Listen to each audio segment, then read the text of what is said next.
We'll call the special call meeting to order here for February the 25th. We apologize for the delay here, but we'll get started right away. At this time, we only have one item on the agenda, and I'll turn that over to Dr. Cox for that one item. Thank you, Mr. Jones.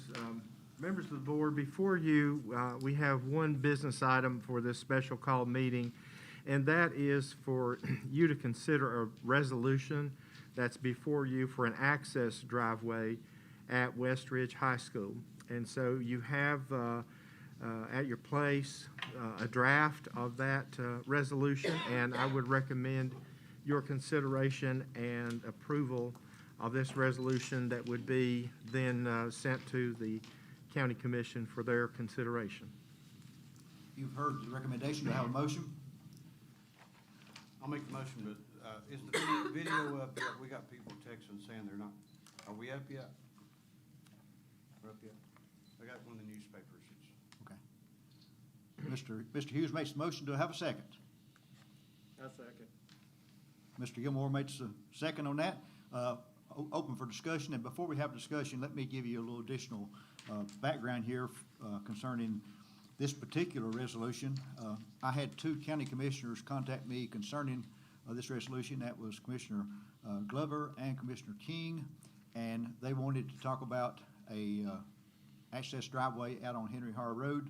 I did talk with them about this, and they came back and presented a resolution that they felt they could support, and hopefully others will support that.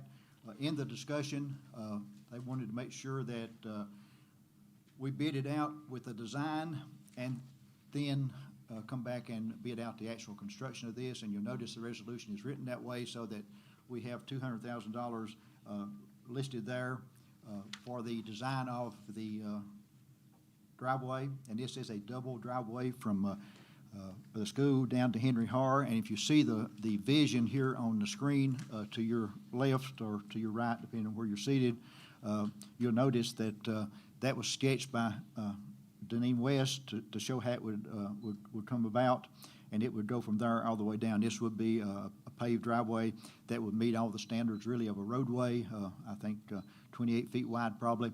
And depending on how we designed it as far as the curbing on it, we could have curbs or not.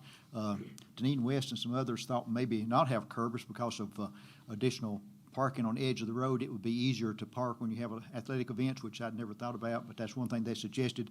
But the actual design will be have to be approved, I guess, by us. I asked them if they were willing to support then the widening of the road going in off of Lynn Road. This is the driveway going in. In other words, just putting some wings on that. And so we put that here in the resolution also, that it would actually widen the main entrance, just give us some wings on both the left and right so that buses would have a little easier way of turning in. But that's the only two things included here. Now, this is an access driveway, not an access road. And I have talked with about 5 commissioners who contacted me concerning this. Some others may have talked with you all. But if we approve it, it goes back to them then for final approval, and then we would go out to bid with Chris Davis. So at that point, other points of discussion. Just happy to see that it says paved instead of gravel. Pardon? So thank you for that. Well, we had intended all along, if we got to $6 million, to do the pavement too, but of course, initially, just trying to get a gravel access road was there, but this will require more work because there is a drainage issue there at that little Russell Creek that goes over it, and you have to put culverts in and then pave over top of that, but the ones I talked with felt like that was very doable, and we have no idea on prices. I mean, I've heard different figures, but right now we'd not really know for sure.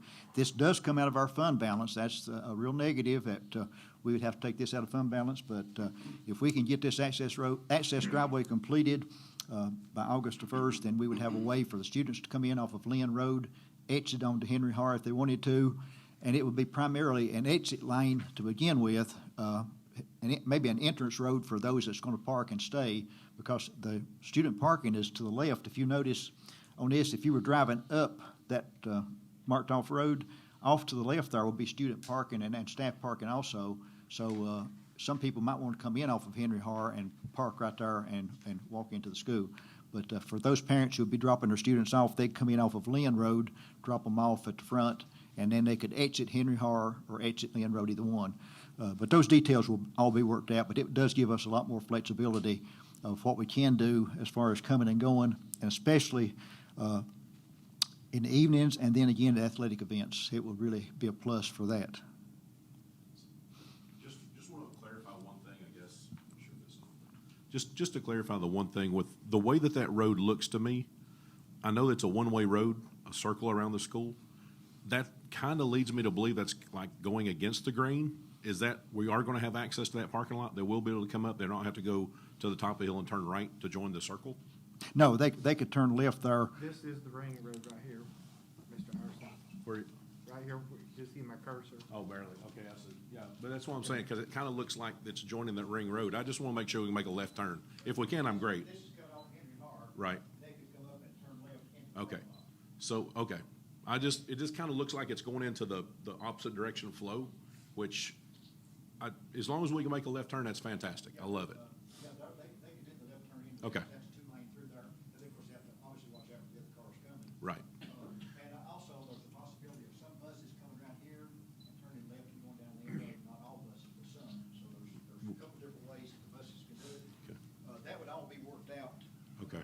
Once, the design is started. Okay. I mean, like I said, I'm great with it. I just didn't want to create a situation where they have to go right and join the flow and then meet everybody at Lynn No. Road. That Right. wouldn't be great, Yeah. so. No, okay. it would, you could do the left now. Will we have to do some markings? Possibly, I don't know about that, but Okay. the road coming in is a two-lane also, Uh-huh. so it should work out. And I drove up there this afternoon and went through the parking lot too, just to kind of get another feel for it. And I guess the only other question I'd have is, only trying to do is looking at saving money. Is it too late in our process to make this a change order to where there's not as much of a bidding process, or is that just totally illegal? I don't know. I just checking. I asked that question too, Okay. of where J.A. Street could do it, Okay. and that is a possibility, but there was more support for doing a design bid than there was for going back through the change order process. Okay. And I'm just. That's fine. I just, like I say, just trying to save money. Either way is fine. Well, I was asking the question for the same reason, and that was an answer that I was given. We think we've got a better chance if we can go through a design and a bid, and I don't know the ins and outs of that, but that seemed to have the most support. Right. And we need the support of this board, and we need the support of the county commission Sure. to actually approve the transfer of the money and go through that step also. But I fully support it. I just, we were asking the same question, so. okay, perfect. I may be mistaken, but isn't that the backside, is that not where we ran into a bunch of rock and they had to stop busting that through there? On the back side of the Or is school, it on yes. towards Lynn Road? It's the rock that you're thinking about is right in where the cursor is up in here. Right. When we looked at this, and I say we, I looked at it with a couple of people to get their thought, because they wanted to see it, and they felt pretty comfortable that we would go down. Now, there's rock down at on Henry Har. There's a ledge of rock that Right. runs parallel to Henry Har. And the road would actually probably curve down a little bit because there would be a line of sight problem on Henry Har if coming down if you didn't watch. There's a double wide home here to the left of going up that road. So it would probably be about 40 or 50 feet down below that you would swing over. And the ones looking at it with me said, with their background in construction, they said, we thought we could swing down and go above that rock. Now, again, I don't know that, but Right. they had more knowledge than I had when it came to talking about that. To me, and from all the conversations I had with it also, is EMS and all of that were really liking the fact we had a double entrance instead of just one access. So, and- this is a great help for that, just in case something And I happens. think our goal from day one was to try to have a double access at any site we had. It's just that it was a real money issue, and it's still a money issue, but we're coming down to the final days now. And I do think, Mr. Robinson, that there may be some rock in there that would, I was thinking for some reason when they was building, they stopped digging on that backside because of the rock. And I was just wanting to make sure we wasn't trying to put it in the same spot. Yeah. Whole field too. You're right. Yeah. right in here is where the I think where the grade is. back It's over just a this little area, I further believe, right up. top of Cox. Yes. Back in this area here. Right. And now that doesn't say there's not some in here, but, Yeah. but, Yeah, they had to remove some to actually build the ring road, and then Right. there's some back, it's actually a bank of rock on the backside of the road. we may have to put a couple of curves in there if there's any big Right. rocks, so. I was just curious, because I remembered that, and I just want to make sure we wasn't trying to put that road right where Right. Miss West said they stopped And- that, so. And the actual road hasn't been designed, it's just a matter of, Ms. West, drew this sketch out here for us to take a look to. Yeah, just kind of an idea of where Yeah, they're wanting to right. bring it. I felt like it'd be a good visual for all of us to have. Yeah. Mr. Hughes? Are there any blasting still going on that property? Are we done blasting? We may have to do some more hammering on a couple of places if we choose to do that, but I don't think there's any blasting going on, If, to my knowledge. to Now, Paul's point, if we do hit rock there and it was necessary to blast, would it be any, danger to the structure that's going up? they probably wouldn't do any blasting, they would probably do the hammer drills and those type of things, which might be a little more expensive, but I don't think they'll do any blasting. Now, again, I'm just going from conversations I've heard and so forth. That's my only concern is. Yeah, I don't think we'd want to blast if, and that's a good reason for, any rock we're going to remove is a good reason for removing it now if we're doing it. And we don't have to go down And- to grade, I mean. Right, and the good thing is that it's not designed like we've got to go a certain route. If we do hit a ledge of rock, we can put in a couple of curves if we have to, but there is a little bridge down there now that's, if you drive by Henry Horror, you'll see where you can cross over from Henry Horror onto the property where that old building was, and circle back around if needed. But there will be some rock, I know that, it's just a matter of how much they'd have to take out. So, just to clarify, this is just approving $200,000 of our undesignated fund balance for the school system to spend to pay for the design Yes. of the back entrance. Right. Okay. And I don't know that 200,000 is, I hope it won't cost 200,000 to design it, but that's a figure that, when they wrote this, they put in. Now, I did not write the resolution. The only thing that I made sure we got in was that widening of the entrance. I wanted to make sure we got those wings on there. And that should be insignificant, but still, it would help us to do that. Other questions? Are we ready for a vote then? Now, we're One question. Okay. Sorry, the That's mask, right. it's No. hard to tell if I'm talking.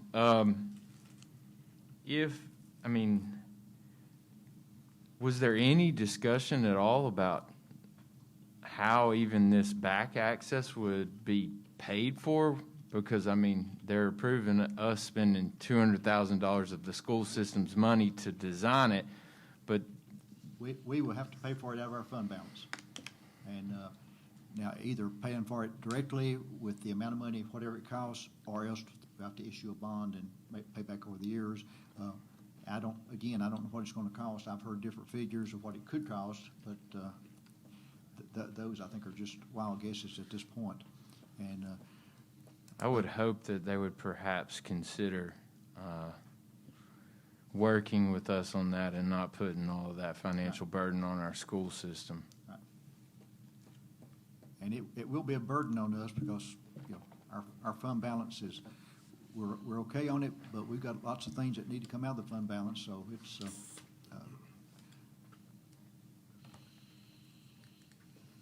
any other points? I'd just like to say that I agree with the comments that Mr. Spivey made, 100%. Right. And those comments, again, would be for the county commission to try to help us with whatever the cost is of the actual construction. But the way the resolution is written is right now to allow us to bid and design, or design and bid, and spend up to $200,000 for the actual design of it.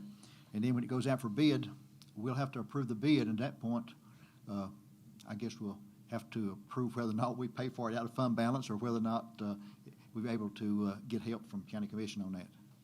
But I think it's a step in the right direction to help us It's not the solution, as I've said before, it is not the solution to the traffic issues that are at West Ridge, but it will be a help for us.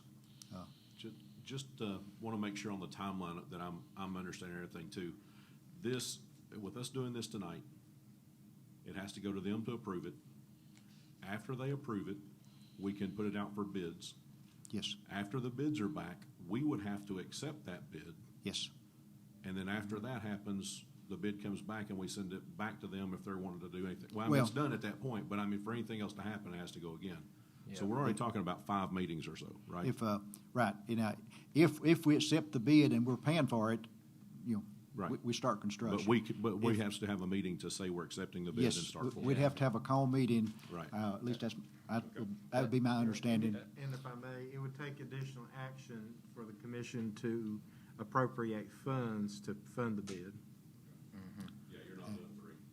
No. Now, I've been told by some of the commissioners that if we approve it tonight, they'll probably do a special call meeting to try to get it moving more quickly. And I think that's important, is to move it as quickly as we can. Sure. And get it going. Yeah, that was kind of my point, because it's that every Right. one of those, Yeah. even if Right. it takes a week at a time, Right. that's a month down the I road. mean, I think that's a point worth repeating and emphasizing is I appreciate anything that they take action on, because we haven't had any in 5 years, but all they're really doing is saying, hey, you guys can spend $200,000 of your school system money to pay to design a potential access point off Henry Hart. I mean, and then we still have to go back, even if we do get a design we like, and ask for approval to accept a bid and have a funding mechanism for it. I mean, I know we all understand that, but sometimes, I mean, Right.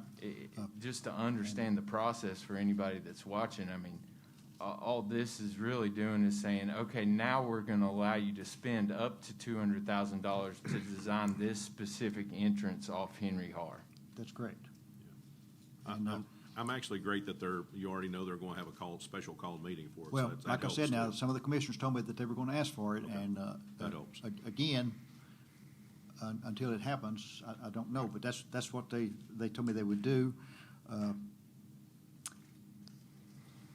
Okay. I had another comment, but I guess I'll I interrupted, I'm sorry. I guess I'll wait for that one later. We will have to ask them, if we bid it, we will have to ask them to approve the money, like Matthew said, to use it of our fund balance if we're the ones paying, or if they're going to be helping to pay. What I started to tell you was, as I told them, when we approved our last resolution to ask for that $6 million, we put in there that we wanted a paved driveway, so we had really already approved, a paved driveway to be 28 feet wide then too. So I was encouraging them to go ahead and vote on this last week, because we'd already technically approved it when you look at the legalities of it, but they wanted us to come back and approve this separately and make sure that everybody here was behind it, is what their thinking was. And again, it's going to take a team effort to make any progress, and I do think this is some progress that we're making. Any other comments or questions? If not, roll call. Ms. King? Mr. Gilmore, Yes. Mr. Hughes, Yes. Mr. Ireson, Yes. Mr. Jones, Yes. Mr. Robinson, Yes. Dr. Rouse, Yes. Mr. Spivey. Yes.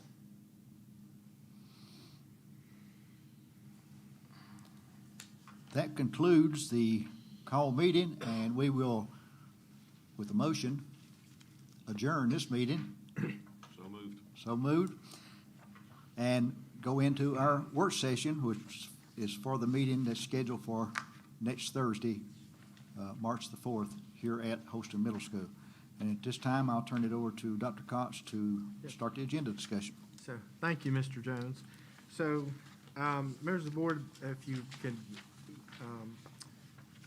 You have at your place a hard copy of the agenda, and as well, we have on the online agenda, whichever you prefer. So we'll go ahead and begin. And so I would just ask if any member of the board has any comments or questions for any item through the consent agenda.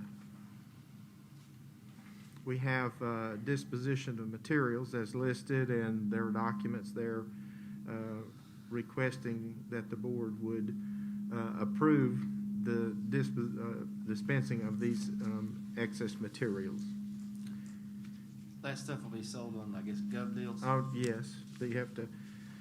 And then there is, if you'll note, if items don't sell, then we would ask for perhaps separate action or resolution to, the board at its pleasure could donate the items to another school system.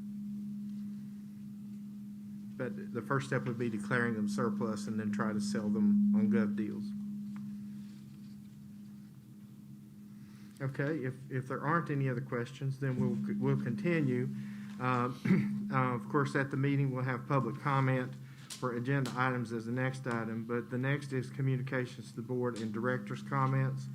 So next week, we will have two guests here to recognize. The first would be Savannah Vickers, who is a student at Sullivan South. Savannah will be here with her instructor, Dawn Shaver, and she's a student in the ROTC program, and she is earning a scholarship, and they'll tell us all about that, that will lead to her getting her pilot's license. So we celebrate that with her. And then we will recognize the Imagination Library, and Mr. Chris Manley will be here, and Mr. Spivey had brought this to our attention. For those of you who may not be, I imagine everyone is, but the Imagination Library is Dolly Parton's initiative that sends a book home with every child. And so it has contributed significantly to literacy efforts for kids all across this country. It's a wonderful, wonderful program. And so we wanted to celebrate that with Chris Manley being here.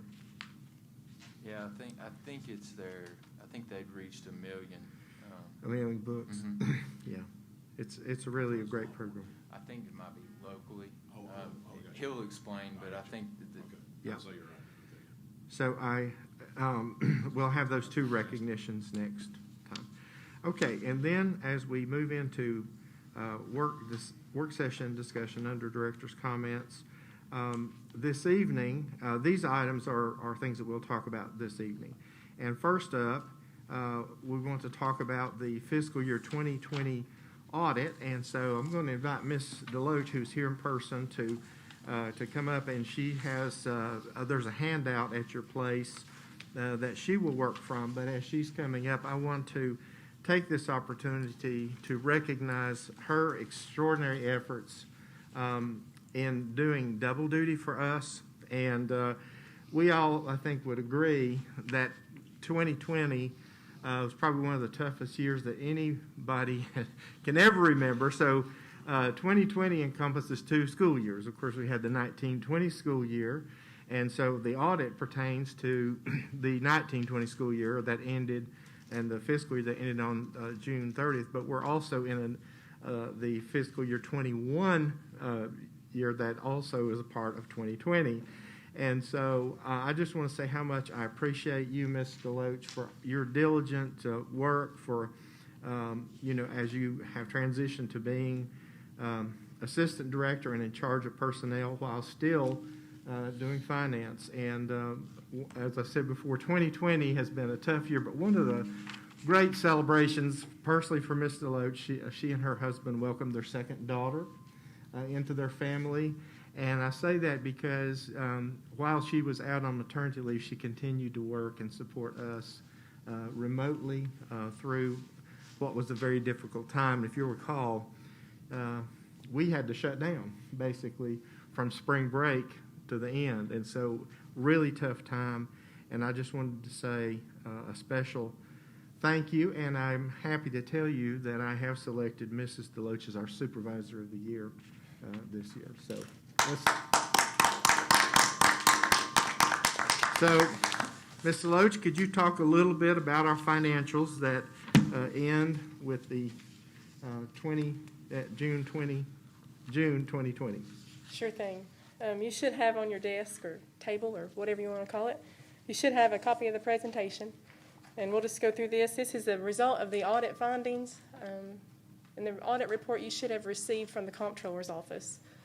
I did not give you a copy of that, but you should have a link to that. And there's a long 247-page document that we're going to sum up in these little slides right here. So first, I just wanted to go over some highlights from 1920.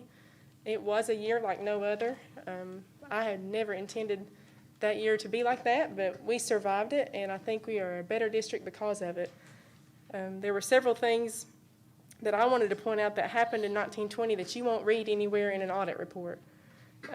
First of all, we returned a historic amount of over $4 million to fund balance. That's incredible. To deal with all that we dealt with, to provide for our employees, to give them a raise, and still be able to turn money back in during a pandemic, unbelievable. That allowed us to do some things this year that we would not have been able to do if we hadn't returned that money. We just talked about being able to do turf and lights and buy furniture and fixtures for a new high school, to provide technologies for that new high school. If we had not had that money back into fund balance, we would not have been able to do that. So that was a tremendous thing that came out of 1920, and it would not be noted in your audit report. During the pandemic, our employees were able to be paid even though we were shut down. Several people in the United States were not able to do that. They lost their jobs, families took hard hits, but our employees were able to be paid, and we thank you for thinking about that when you had to make that tough vote. If we had not had sufficient finances, that would not have happened. We would have been some of those unfortunate employers who had to do that. We would have been in the same boat. So I think that's huge, and that speaks volumes for our system. Also, during the pandemic, Sullivan County families, and I say families, not just students, but families were assisted with all kinds of things, from food being delivered to their house. They didn't even have to leave. We also had people who were working behind the scenes to get other things besides just food. We made sure that families were taken care of. So as you know, any child who was 18 and under could receive free food, and we provided that. So that was a huge feat, something we had never done before. We've never delivered meals before, but DoorDash and all those Bite Squad, they don't have anything on us. Sullivan County can actually provide that delivery service, so that was a good thing that happened. We joined with many community partners. I could start naming names, but I don't want to because I don't want to leave somebody out, but we had several partners in the community who have absolutely nothing to do with Sullivan County schools but had a heart for Sullivan County families, and they partnered with us, and we were able to do huge things with that collaboration. And before all the pandemic started, we were able to give our employees a 2% raise. And I think that was nowhere near what we wanted to give our employees, what you wanted to give the employees, but it was something that we were able to move them on and keep them in a forward position with all that to make sure that they do kind of keep up with everybody else in the area.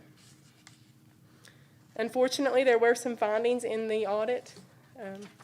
I've always told my bookkeepers, findings are not a bad thing unless you don't learn from them. Nobody's perfect, and I'll be the first to admit I'm not perfect.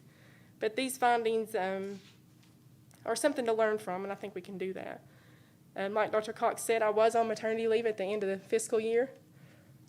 We did shut down. Our office was right above the health department. So central office had a lot of things going on during that time, and my maternity leave just added to that. But I think most of these are a result of just utter chaos in our lives, but we'll go through these one by one, and I'll tell you kind of what I think about them and explain them just a little bit. Finding number one, there were deficiencies in the maintenance of subsidiary accounting records. Part one, it's talking about fixed assets in that. That's a report that I have to give to the Comptroller's office every year, and it shows everything that we have that's of value, and of value means over $15,000 that we've ever had. Every piece of land, every building, every piece of equipment, we keep that on there, and that report is due to them. During all this, we did not make the deadline for that, or I did not make the deadline for that to have it turned in. So when I came back from maternity leave, that was an item of priority, and we worked on that. During that process, it was not done like it had normally been done, so we overlooked a couple of things that needed to be added and a couple of things that needed to be taken off. So this finding is a procedural finding in that there's just a deadline that was missed and some things that were overlooked. Finding number 2, the accounting records for various funds had not been maintained properly. There's a few sections to that. There's A, B, C, and D, and E, actually. A is just addressing it was addressed in a prior audit, and there was a balance that rolled over in our retirement account. And that was a debit balance in a liability account, a credit balance in a liability account. So we had to see what had caused that. And in looking back, I went back to 14-15, and I can see that balance was still there in 14-15. What you need to know is in 15-16, we rolled to the new financial management system. So our accounting system switched, and there was a lot of things that rolled from the old bridge system to the new Skyward system that weren't really detailed out, and we didn't know exactly what happened. So I think that balance comes from that conversion. I have not sat down to go back past 15-16 because that's going to require going to the warehouse and pulling out some paper and digging deep into that. So it's going to take a little bit. Will it be hard? No, but it's going to be very time-consuming. So that one did roll. Of all the findings, this is the one that we can fix, but we're going to have to take some time to do it. The rest of them have already corrected themselves. B and C are the result of simple posting errors. Where we were out of rhythm, or I was out of rhythm from the normal year-end close, those things did not get posted appropriately. Part C, I actually just forgot to make an adjusting entry at the year-end. You have like our payroll clearing account, and you have prepaid items, like where we had the background checks, you have to adjust the account balance at year-end to make sure it reflects what it actually is in the bank, because you don't have entries that go all year long in that. I did not make that adjusting entry. D&E, it talks about school nutrition in D&E. When we shut down in March, school nutrition received very minimal deposits from families because there was no need to make a deposit in your student's account because they weren't in school. We also shut down our office, and then I left for maternity leave. I informed school nutrition not to worry about making those deposits because they're already in the bank.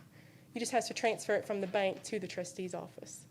I informed them not to worry about that. It was a very insignificant amount. And I told them we'd do it when everybody got back in August. And that's what we did. But that's not proper procedure. So we got dinged for that one. The last finding, the school department had deficiencies in budget operations. This one to me is a little misleading. It talks about there was 23 out of 80 accounts and personnel that were overspent. And that is correct. There was 23 with negative balances. However, when you dig into that report, you can see that, for example, one account balance was in the negative $34,000. It was actually budgeted in 161, which is secretary line, but it was expensed out of 162, which was clerical line.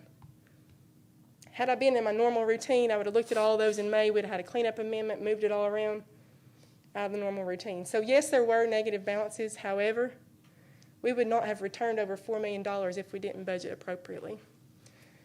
So I understand why the finding's there. I just want you to realize that it doesn't mention how many account balances there were in the positive. That's all for the findings. I'll be glad to entertain any questions that you have. I just want you to know that our staff has done great. School nutrition, School nutrition has gone above and beyond to making sure everything is covered. And our finance staff, they've done the same. So if I may, Mr. President, I'd just like to add a couple more comments and then see if board members have comments or questions. I think I shared with you at the last meeting as I announced my retirement At the end of June, I will have served 22 and a half years as a superintendent. That means 22 and a half years worth of budgets and audits. And I was trying to rack my brain to think, through all those budgets, if I ever had an audit that didn't have at least one finding, and I can't recall that. There are different kinds of findings. These are all non-material findings. So material findings are the ones that are significant. And so, of course, we all aspire to have audits that have no findings. But when you think about the volume of money, we process nearly and spend nearly $100 million when you put it all together. And I think that's probably, if it's not the largest public budget, it's one of the largest public budgets in our county. And so, with that volume of activity, I just again want to commend Ms. Deloach and her department for the work that they did, especially in a very, very difficult year. So, thank you. And I totally agree with that. I was in the HIT conference with them, I think, last week or week before last, I can't remember now. It was a televised, I guess a Zoom. Call. It's a conference call. I'm at a loss for the words there, but it was a conference call. And I feel very comfortable with everything that they discussed because this is the second time that I've heard it, and I had notes here that I was looking at that I'd taken, and everything is correctable. That one that's going to dig into it, I'd almost be tempted to say, don't worry about it and let it roll up again next year rather than take so many hours, but I understand you want to find the answer to that one. And one of them, even the auditor said, we can't explain why Skyward did what they did on one of the numbers. And they said, we don't have an answer for it. They said, we've never seen it before like that. So I was, again, very impressed with their comments, even though that there's findings. And I've been in the business a long time, and it's always been findings and comments, and it will be next year no matter who's doing it. So thank you, Ingrid. Yeah, I got a couple. And it's just for educational purposes to help me to understand, because I looked back through what we got on the email for the audit, and I saw the negatives in 161, and I understood that, but which one of those findings specifically is referring to, if any, the sale of the Blessed City School? I couldn't find. If you look at finding I have it as number 1, but it's actually number 2 in that document because the first one is not related to the director of schools. If you're looking at finding number 1, that's talking about the fixed assets. Yeah. And I'll kind of give you a little heads up of what I do on that. In order to get that report ready for the auditors every year, I take what we do in selling and gov deals, or if we should have a property sale, which is very seldom, but nowadays it's becoming more popular. I take those reports and I take off all of our assets that we have sold and take those off of that report. I got the gov deals report and I got the closing documents from all the property that we sold. What I did not do was go back for the equipment that was in Bluff City Middle School. I did not go back and take that equipment off because we let that go with the building.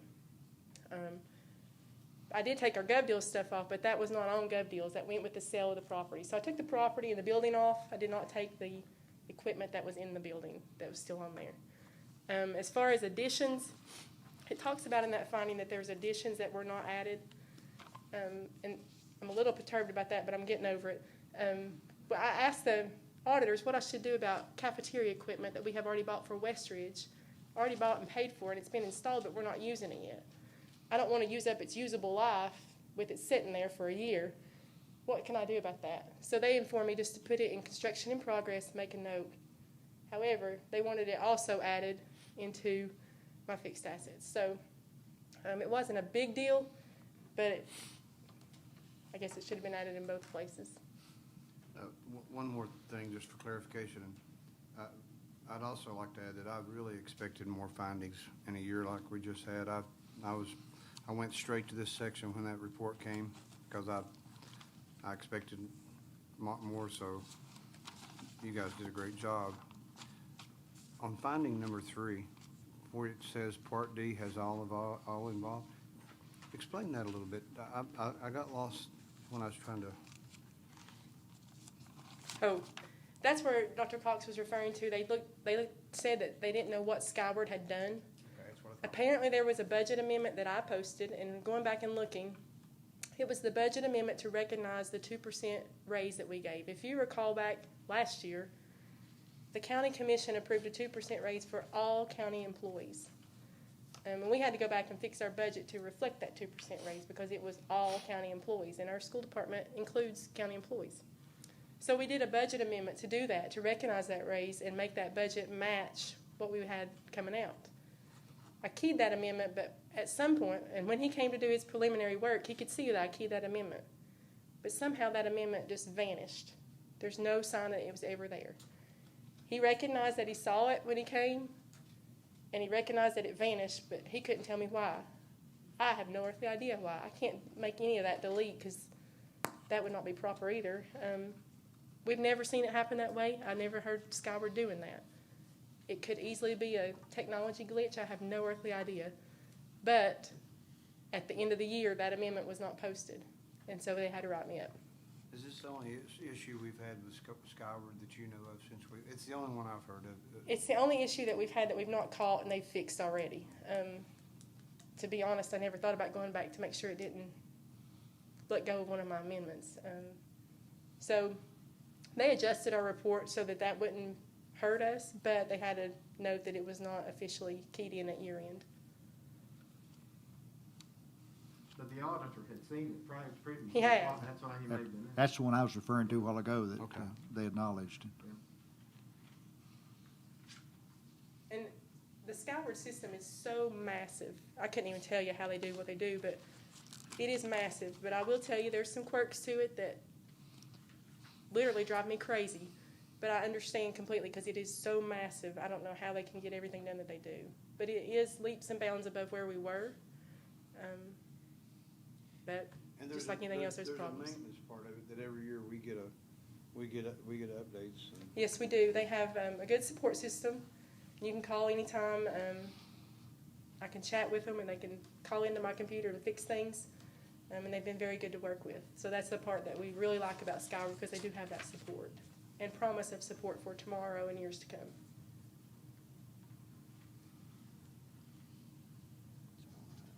Thank you. Thank you.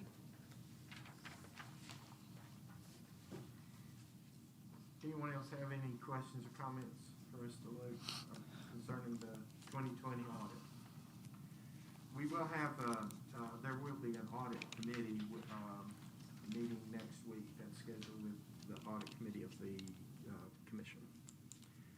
Okay, we'll move next then to operating status update.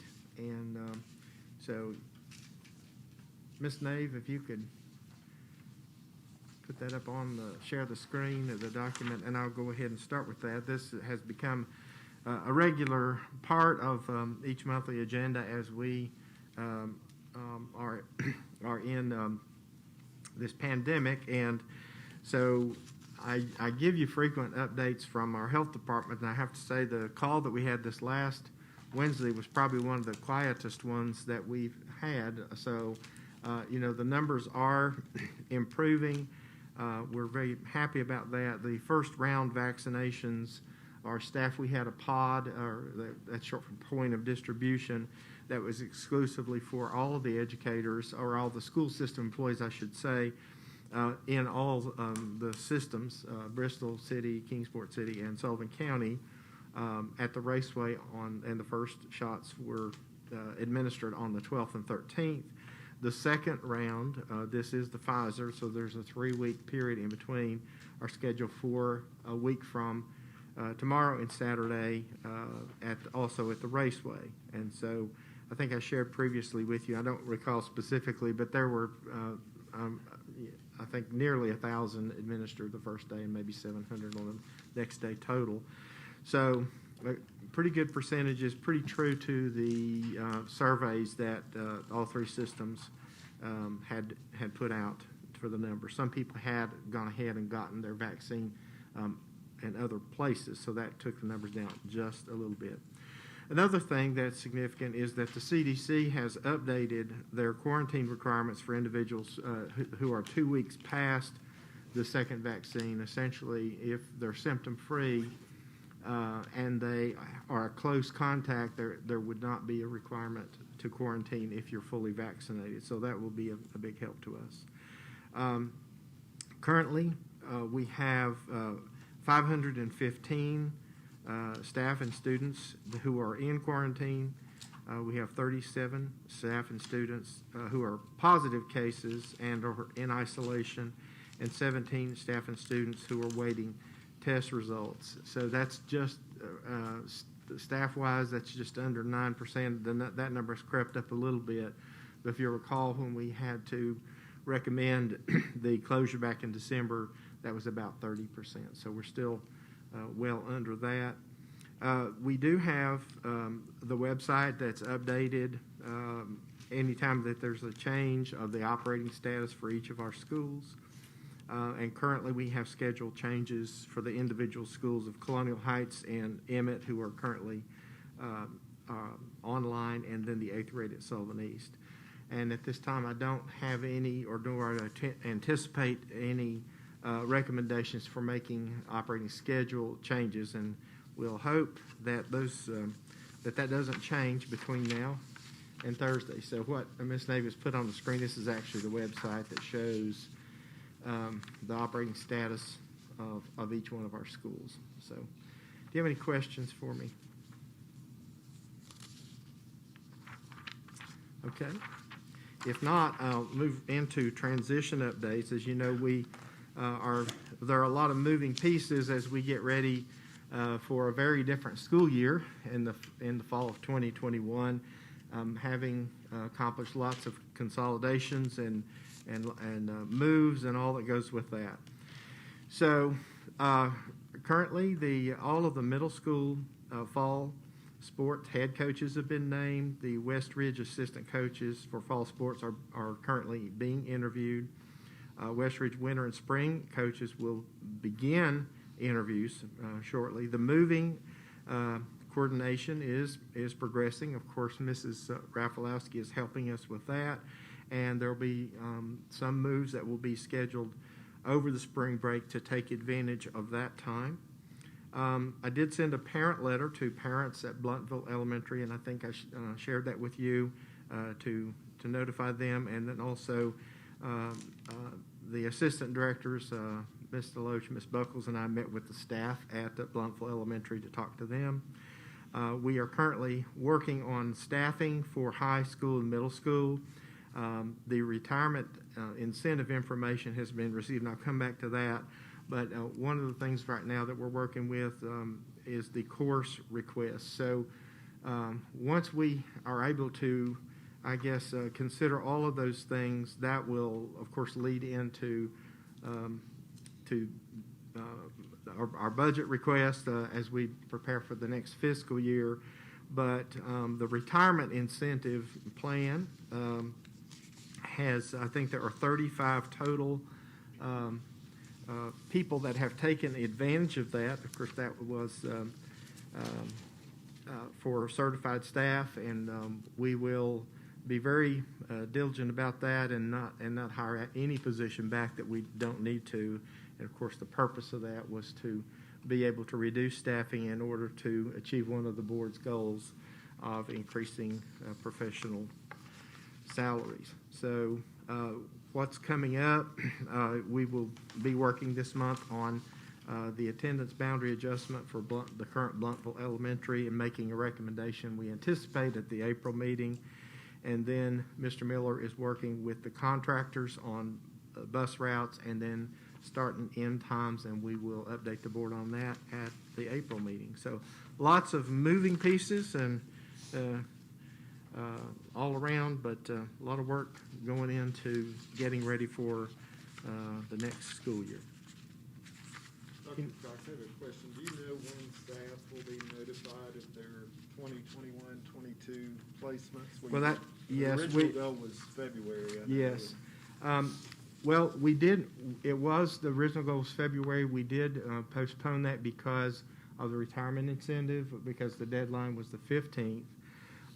The other critical piece in that right now is the high school course requests. But we will be, we want to have that done this month if we can at all possible. Anticipate that we'll be able to do that. Other questions? On that, boundary adjustment, I was thinking back whenever the new high school got voted in, there was a chance that some of the central high school would be readjusted. That's not happening now, correct? That's not a part of anything that we're addressing here, and so my understanding is that that was not a part of any board decision to change the high I know school, that was the high always school attendance. on the thing that it was, a portion of central could be relocated to east, so we're saying now that's not gonna happen. That's not a part of this work, no. Okay. And on the bus routes and the start and end times, I hope we're taking into consideration if there's, parents could possibly have kids in high school, middle, and elementary. Like for me, I'm gonna have one at Westridge, and then I gotta get all the way back to Kettering to pick up a kid. We're gonna have some that's gonna have a kid at Westridge, some at Sullivan Heights, and possibly at Kettering. That's a lot of drive time in between for all that, so I hope we're taking that stuff into consideration when we do this start and end times. Well, it as you said, it's all interconnected, and so that's part of the work that has to be done in consideration, before they're finalized. Okay. How far are we on the busing routes? Have we looked at that? Have we got that set up now? We have a good grasp on how many buses we're gonna take and what we need now? That's part of the work that's ongoing. Mr. Miller is, Mr. Miller, do you want to speak to that? Can you hear? Yes, we've been working on this for quite some time, and we've kind of changed a little bit here about a month ago when we took a bus and all of us went over and went and visited Westridge and looked at the routes in and out, and we've changed direction a little bit. And what we're wanting to do, we're going to try to minimize the number of buses going to Westridge as much as possible, so that we can help with the road situation over there. But our goal is to have bus routes done and ready to present right at spring break.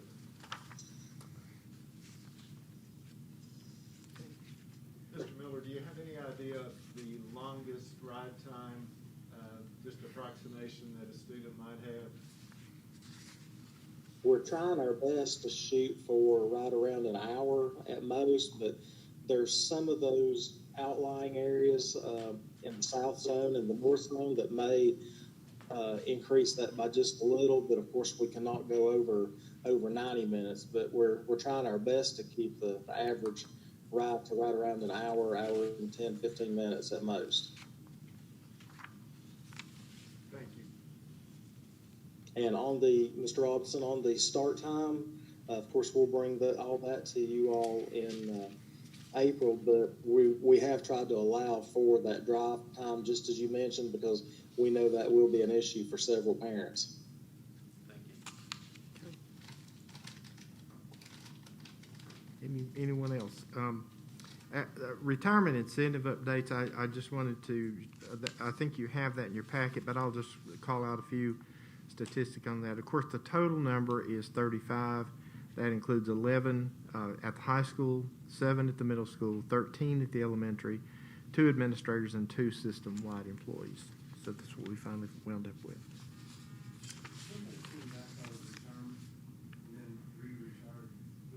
Were they eligible? No. Just curious. That would not be. We put that in the restrictions when we wrote it. Yeah. We didn't provide for a second retirement.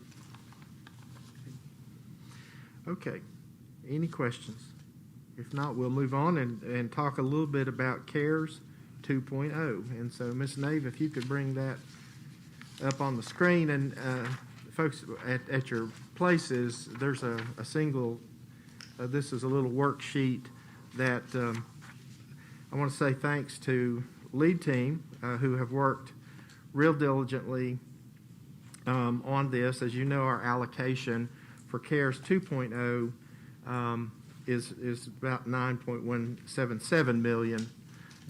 And all of the provisions for CARES 1.0 were included, but in this particular package, 2.0, they added 2 additional areas. And one was for recognizing the needs for learning loss, and the other was for capital expenditures. Now, there are some limitations.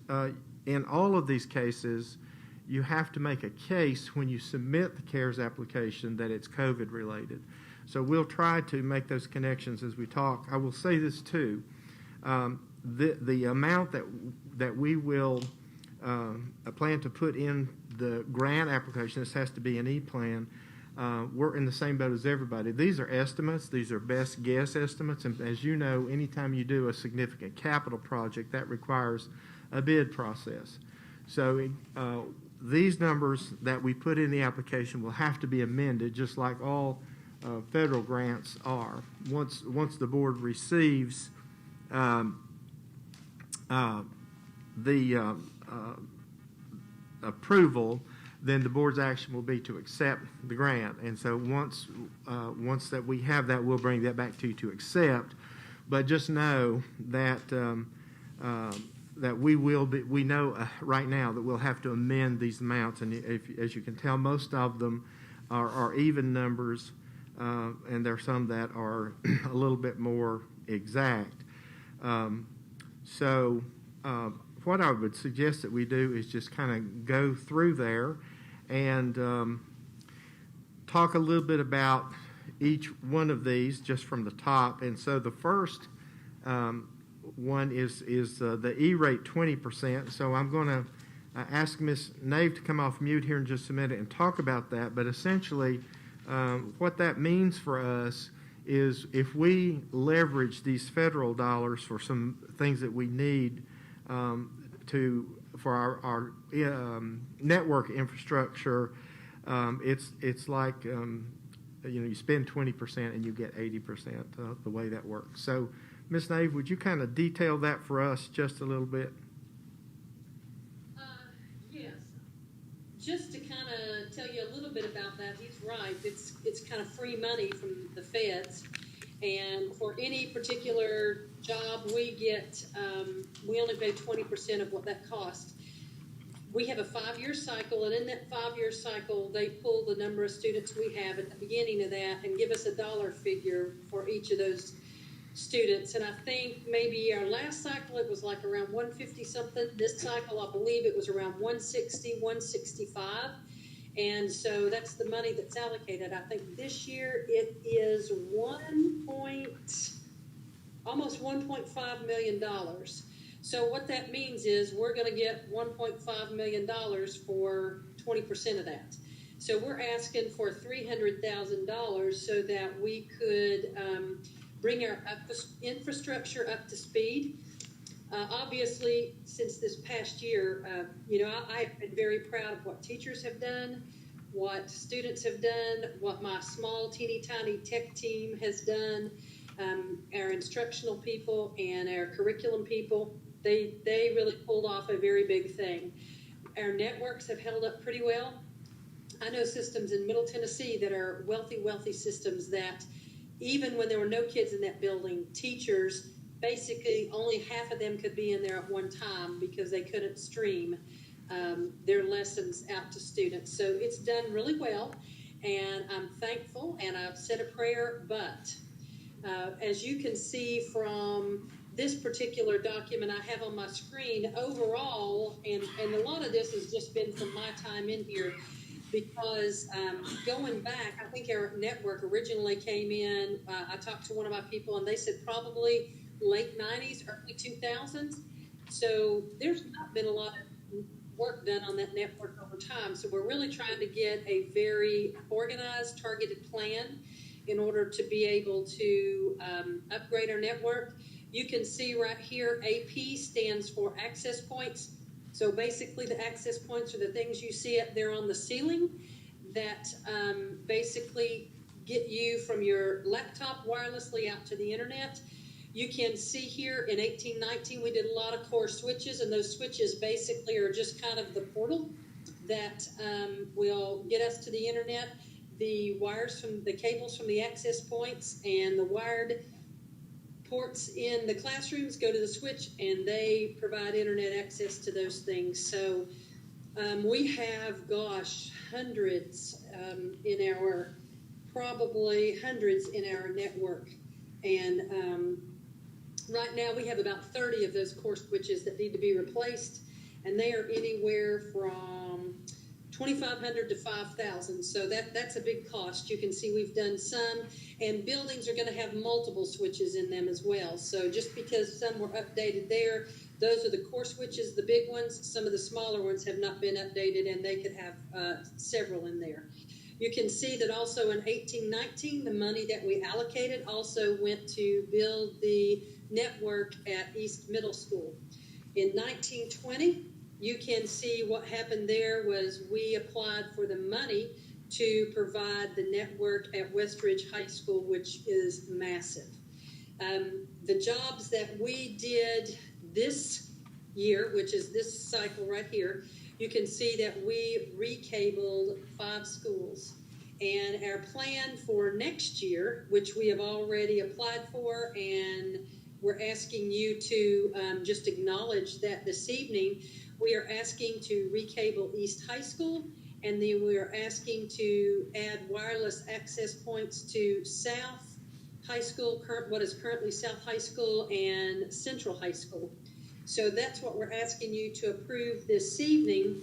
But what we would like to do is to ask for that $300,000 in CARES, and that would be our 20%, what we need to really finish out upgrading our network in a fantastic way and being in good shape. We do still need to recable Bluff City Elementary, so we would be recabling Bluff City Elementary, and then we would also put access points, switches, fiber between closets, those type of things through the rest of our campuses, and that would bring us up to speed, because one of the concerns that we have is wireless access points, again, because they are actually very old.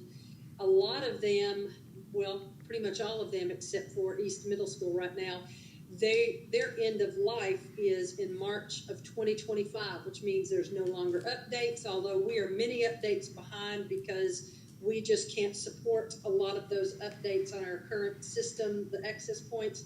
So we're behind there, and we really need all of those replaced by 2025. For example, if we do a large one, that is about $818. And those larger ones that you're going to have are going to be in common areas such as media centers, if you have them in the gym, if you put those in cafeterias, those type of things. Even the small ones, which most of ours right now, it is 1 access point per 2 classrooms, and they're really designed to basically have 50 devices connected to them.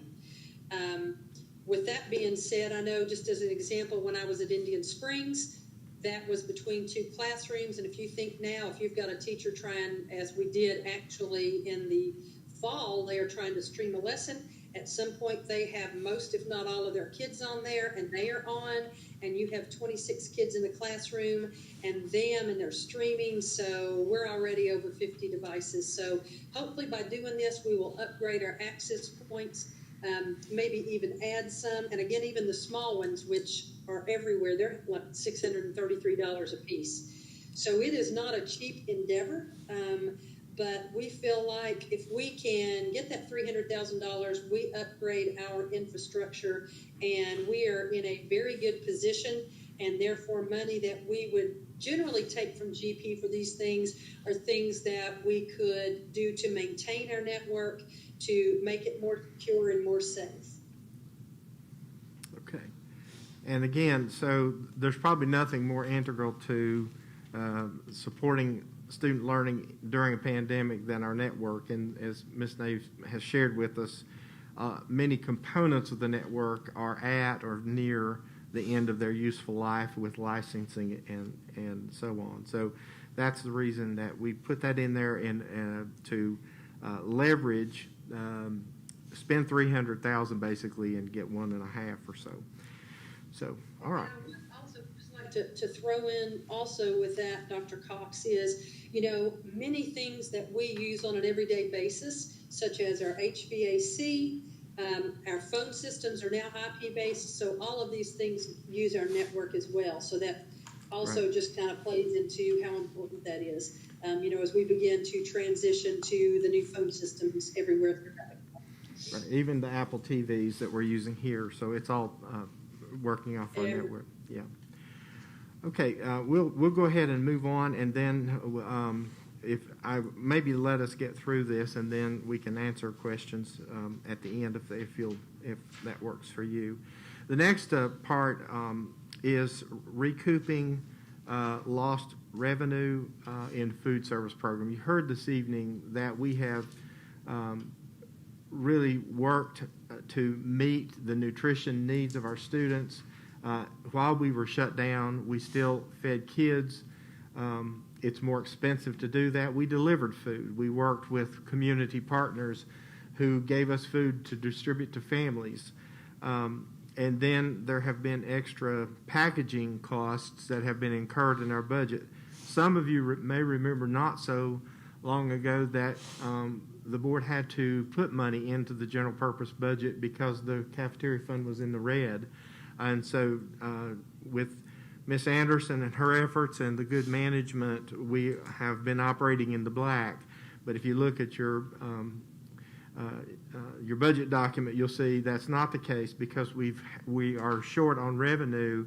And I'm going to ask Ms. Anderson to explain that in a little bit more detail. But essentially, we only get reimbursed for the meals served. And so when we have been online or in hybrid, the total number of meals have not been met, so we haven't been able to get the reimbursements, but we still have all the fixed costs to just run the program. So, Ms. Anderson, I hope I didn't make too much of a mess of that. If you want to come behind me and clean up a little bit. Absolutely. No, you did a great job. As he said, we do get funds based off of meals served, and just from August to December, we are serving a fraction of the students that we normally would. I'll just give you August figure, for example, because it was quite low. In August of 2019, we served over 96,000 lunches. In August of 2020, we barely served over 12,000. So, we've tried everything we can to offer meal pickups, and in December when we went virtual, we delivered.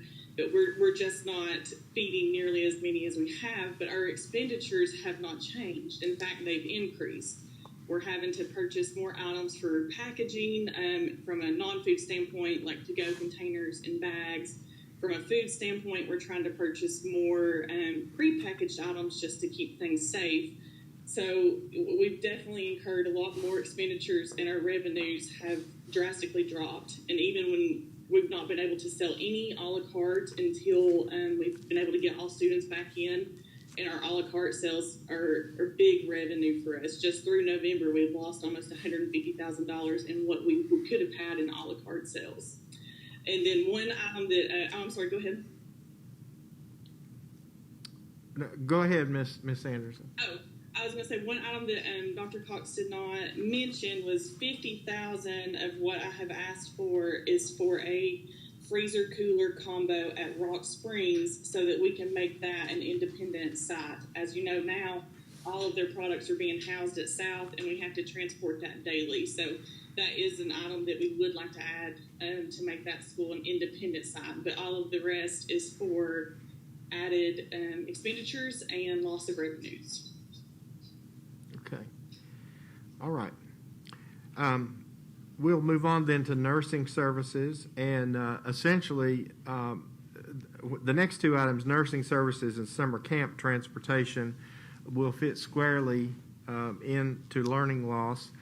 As you know, this is something else we will be talking with you in further detail at our April meeting, but we will be a part of the statewide summer camp program where we will offer 4 weeks of summer camp programming, and we're supposed to get at least 45% of our students, serving the students with the highest need first. what we know is that if we don't provide transportation for that, then we're not going to meet that target. But to the nursing services, you can't have school without nurses. And so we don't have money budgeted for nursing services. And as well, our nurses are having to work lots of extra time. So we need to be able to pay our nurses for that extra time. And Ms. Buckles, if you would mind to come up and maybe explain just a little bit more of our request for nursing services. If you'll notice, that's one of the areas that has a little bit of odd numbers. And so, again, all of these are estimates, but the reason for the odd number there, we did put the balance of some other money in there. So to talk about the summer learning program, right now, because we don't know which students will be at the 4 campuses, we're planning for 2 nurses at each campus. That may go down to 1 depending on student need, but we're planning for 2. So that would be for 4 weeks. And they also have to work under the direction of the nursing supervisor, so we have to pay her to work also during that 4 weeks. We estimate that cost to be right around $47,000 just for that 4-week service. As far as adding additional time to them just to get us through the remainder of this year, that does incur a retirement expense that we need to be paying their retirement. We found that out yesterday evening, and truly rough figures, I do think that's going to run us another $60,000 just to get through this year by the time we pay their retirement and then pay them so that they're present for the entire school day. Because right now they're only present for 6 hours during that day. okay. I don't think it's going to take the entire 223, but I don't know that remaining balance yet.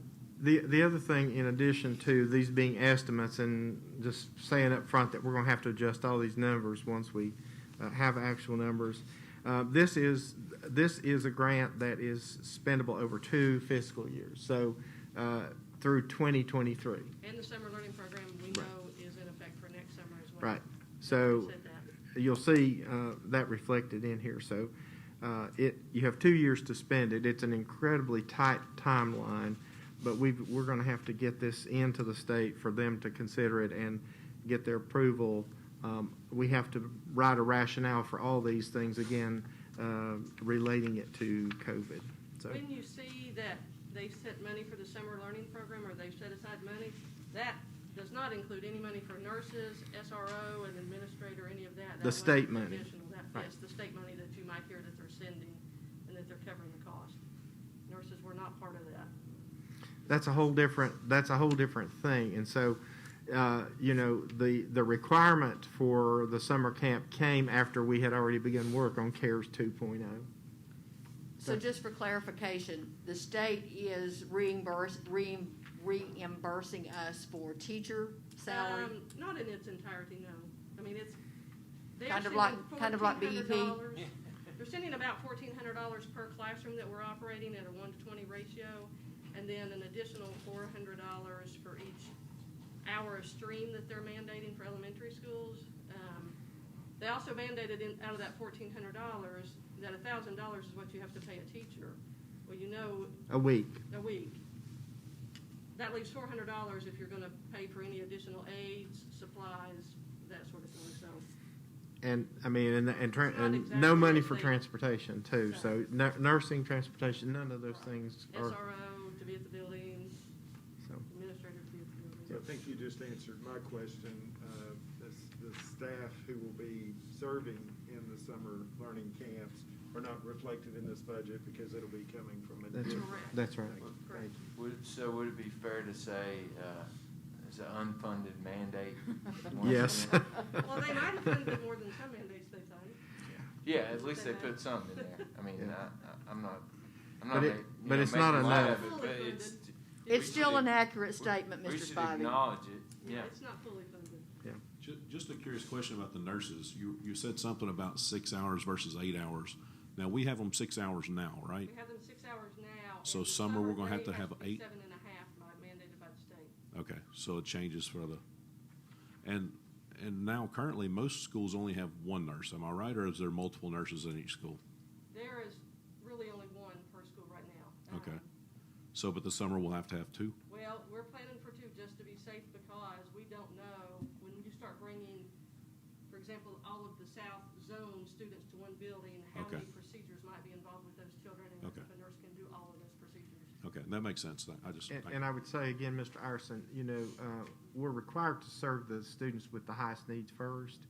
And so some of the students that would qualify under that description have also medical needs that need to be attended. oh, no, I was just curious if, whenever you're saying from 6 hours to 8, if that changed some Yeah. other requirement that we need to look at the rest of the year, not just the summer. So Right. I was more curious about that. So thank you. So, and then I guess next is the summer camp transportation. I've mentioned that already. And so we have planned to spend money over 2 years for transportation. As we said before, the state in the current allocation doesn't provide anything. There is some talk of whether they might revisit that in the current session. I would not. Well, I hope they would, but they may not. So, but we realize that if we don't provide transportation, we will not hit our target for the 45%. So, we got the funds in there for that. Dr. Fox? Yes.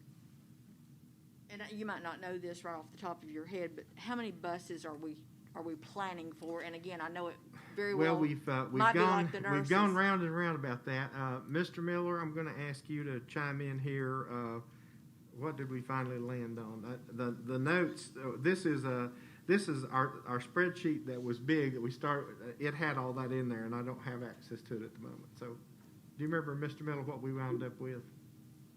We are thinking that we could possibly make this happen with approximately 30 buses countywide, but without knowing exactly where the students are going to be coming from and how many we'll actually have, it's very hard to determine, but somewhere right in the neighborhood of 30 to 35. Okay. Thank you. And Mr. I did check with the bus companies, and they feel that they will have drivers to drive these buses this summer. Okay, as you can see, the bulk of the projected expenditures is taking advantage of the capital improvements. And again, we have to make a case in expending this money that it's COVID related. And so we have been on several calls with the folks at the department through this, and so some of the numbers on here we have it's an educated guess, but as I said before, in all these numbers, with these projects being this large, they'll have to be bid. And so I'd just like to, I forgot to say at the beginning, Mr. Jones did meet with us as we went through this, and so he was helpful in helping us to hone this in as well. So I'm going to ask Mr. Hubbard if he will kind of lead us through that. The first item that we're talking about is Central High School and the supply lines. That's something we've talked about when the board met there. I think Mr. Young was with us and kind of gave you some detail of what the problems are with the HVAC system there. And there was a previous study that was done, and it was previously considered, and then ultimately was not selected to fix that. And as you know, HVAC is very closely related to air quality issues, and so we feel like that we can make a very strong case to use CARES money to address HVAC issues because of air quality issues. And so, Mr. Hubbard, would you kind of tell us a little bit about what's inside of that anticipated or guessed about $4 million to address the HVAC issues, the supply lines at Central High School? Yes, there was a study done a few years ago, and actually I found one of those reports, and I contacted the engineer that designed the first original on what was going on. And there was like 3 options, and we had first decided that our biggest problem at Central is the air handling units that's in each classroom, and the supply lines that's going from that unit over to the main line is the ones that's deteriorating real bad.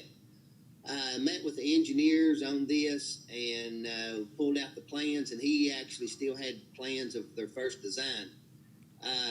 He has came back to me yesterday, and after looking at it, and he has come up with a option now that he thinks is more energy efficient and better, rather than just change those lines, which would require cutting out a lot of the ceilings and disrupting the school day, is now to go with air handler units exterior and probably do one at each pod area. That way we would eliminate the propane, the boiler system, and all the lines inside. He says they make units now that has a SEER of 28, would be much more energy efficient. One big positive that if we do what we first said we would do there, anything we have gone wrong with the building shut down, we lose the whole building, and therefore we lose a school day.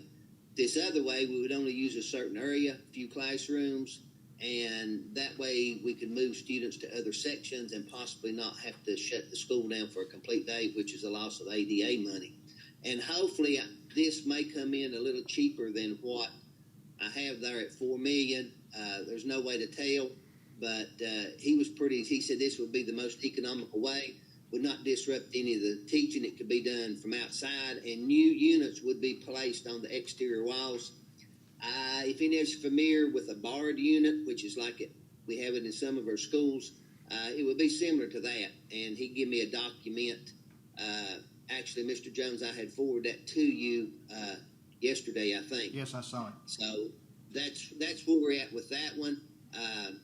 And I called them back yesterday and told them that we would really look at that option, because he said if we went the other way, then the cost of the engineering would go up also.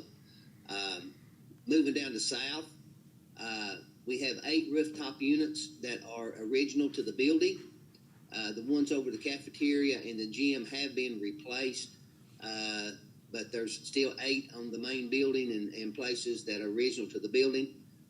They are deteriorated to the point that we've actually had, before I came, they had actually put temporary tin roofs over that, because just where that water was leaking in and stuff like that. So I had actually got a quote to replace those about 2 years ago when I was getting that $1.5 million from the county commission, and I had to cut that project out. I'm hoping that's a pretty close number on that. The chiller on south, that's the great big chillers that's on the rooftop. Those were replaced about 20 years ago. I had to, I'm sure you all remember 2 years ago, graduation, when it was mighty stifling in the gym at graduation, when that was what happened, went down. We spent a lot of money with Train, which they are Train equipment, to replace those chillers, and we had to spend quite a bit last spring to get those done. But apparently, from what I found out, those units were used when they were brought there and put at the school, and they are pretty close to reaching their lifetime. So today they're working fine. Tomorrow, who would know? If you look down to the next one, Indian Springs. Mr. Hubbard, can you hold up just a second? I just want to make a brief comment about the 2 schools in particular at Central and South. And we have lost multiple instructional days in both of those schools because the HVAC system has failed. Particularly at South, the air conditioning has failed, and we had to call school off while it was being repaired, because we weren't able to have school. And the same is true at Central. I recall one night specifically going in there while I was at the office, and it looked like the place had been slimed. It had the antifreeze or the coolant that was leaking through the ceiling. So in both of those cases, we've lost instruction time because those systems have failed. All right. Yeah, actually, we've got another leak at Central that we're hoping to fix tomorrow, since we're out of school tomorrow, Monday, which that requires same problem we've been having with supply lines. And then you've got to drain the whole HVA system throughout the whole building. And to fill that back up is about 8 hours of labor to fill those lines back up. And the And so it's a lengthy process. Fix that one part, you have to do, the way it was designed and built, you gotta shut the whole system down and drain all the water out of all the lines and even out of the boiler units. So it's a lengthy process. Engine springs. We've got 2 units over top of the cafeteria, the gym. Basically, we can't get parts for those anymore. We're just barely maintaining. I did get a cost quote on that from a company, a local company.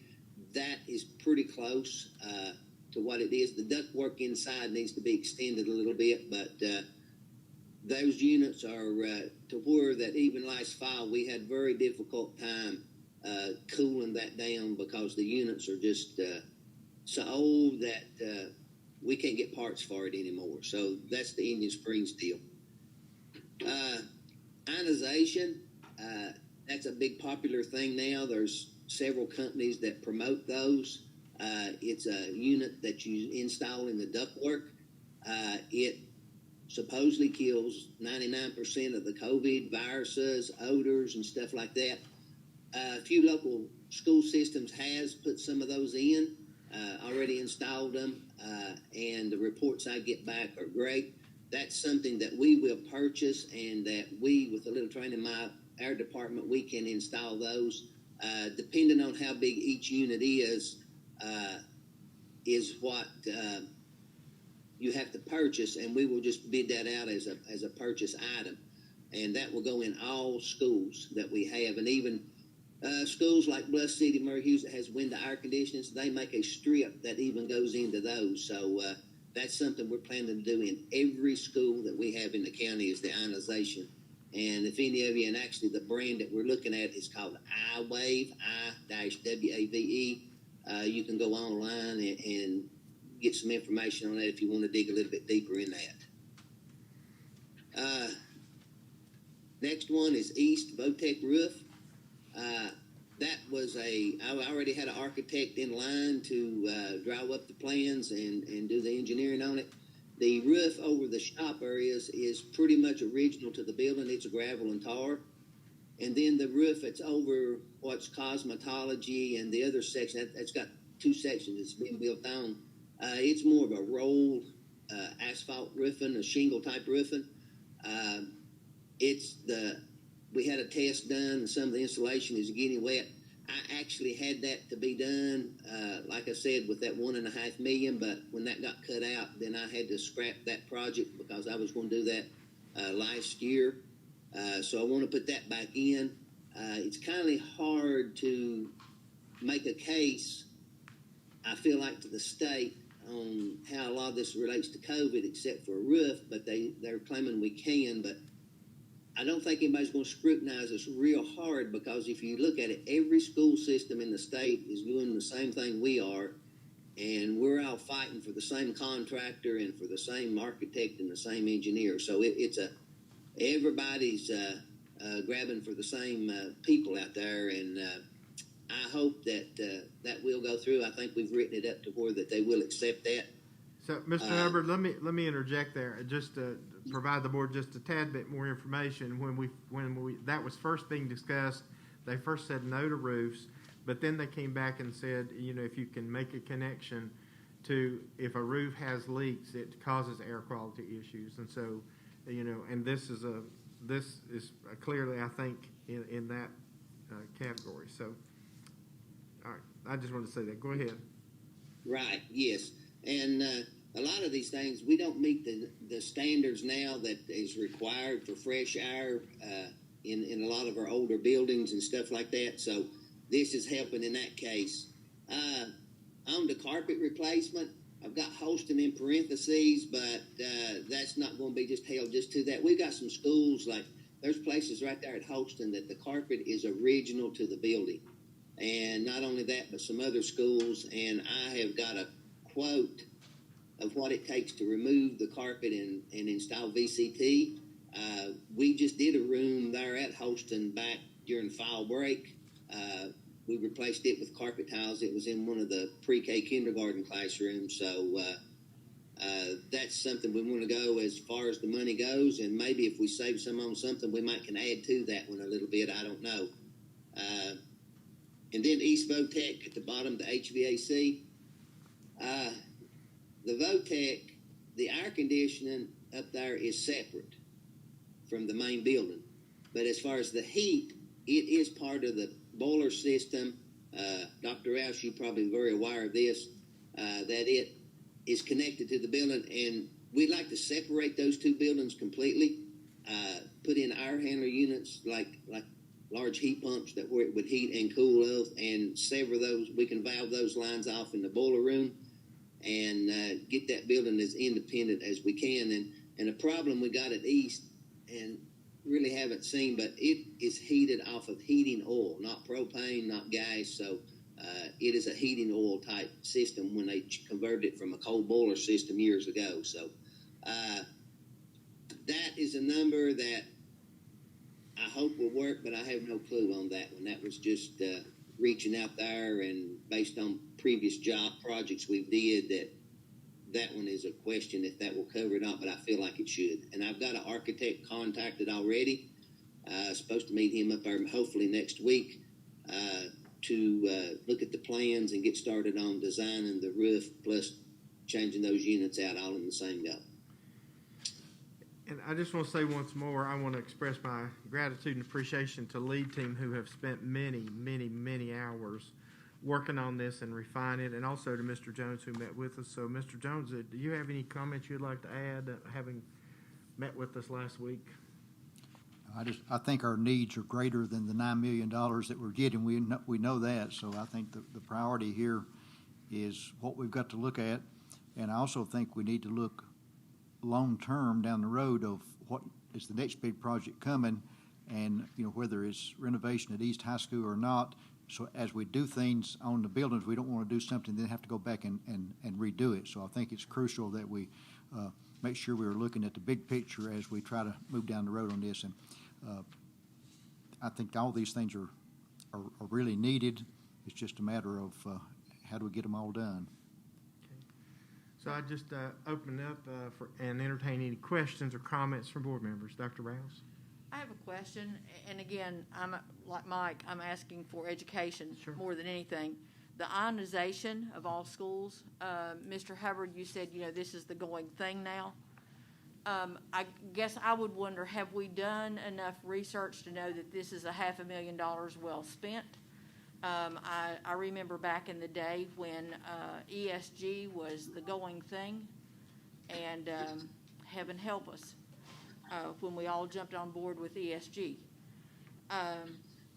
And there was good things that came out of that, but I'm just not sure that it was all that it was sold to us to be at the time. So I just ask, again, for educational purposes, have we researched this enough to know that we're... So let me take the first bite there. I can tell you, as we start talking about this, and of course everybody's trying to sell everything, and so to your point there are two basic methods to try to purify air. One is ionization, and one is using ultraviolet lighting that will, and you can see these purple-like lights. And so actually, I had one of those in my office at East High School that I bought off of HVAC.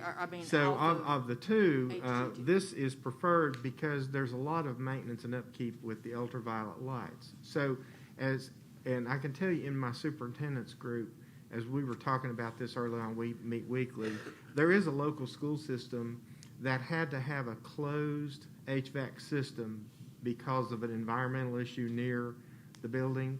And they reported that in the building where they had done this pre-COVID, because of that other reason, that their COVID numbers were less than any school in their system because, and they felt like it was directly to this. Now, it's like anything else. You're going to have people that will, if they're trying to sell it to you, they're going to tell you all the good things, and there'll be some people that will, talk about the efficacy. But in the research that we have done, I would say that we are in agreement that of the two air purifying methodologies, in addition to filtering, the ionization is preferred to the ultraviolet. So Mr. Hubbard, you have researched that probably as well, so you want to comment?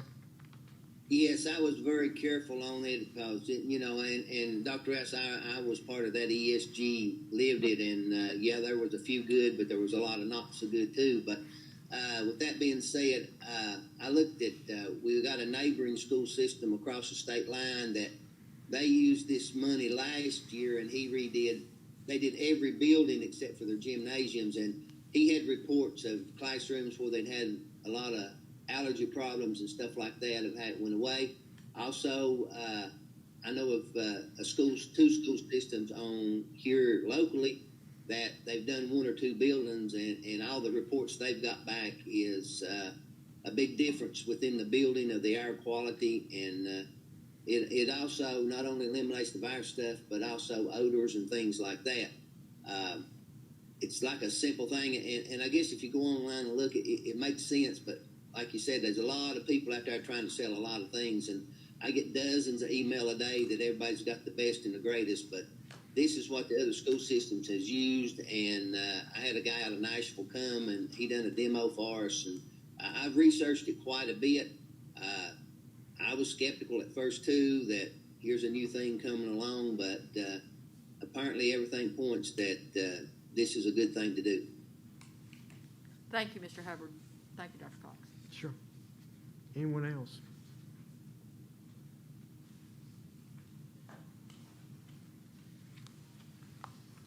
This is not an action item, am I correct? No, it's not. Again, We so just have to accept it no, this we're just sharing this information. I know we've had a lot of talk about it, but this is culmination of a lot of work that's gone on to try to leverage the fact that we had two additional items, or allowable expenditure items, the capital projects and the learning loss, and of course we talked about those.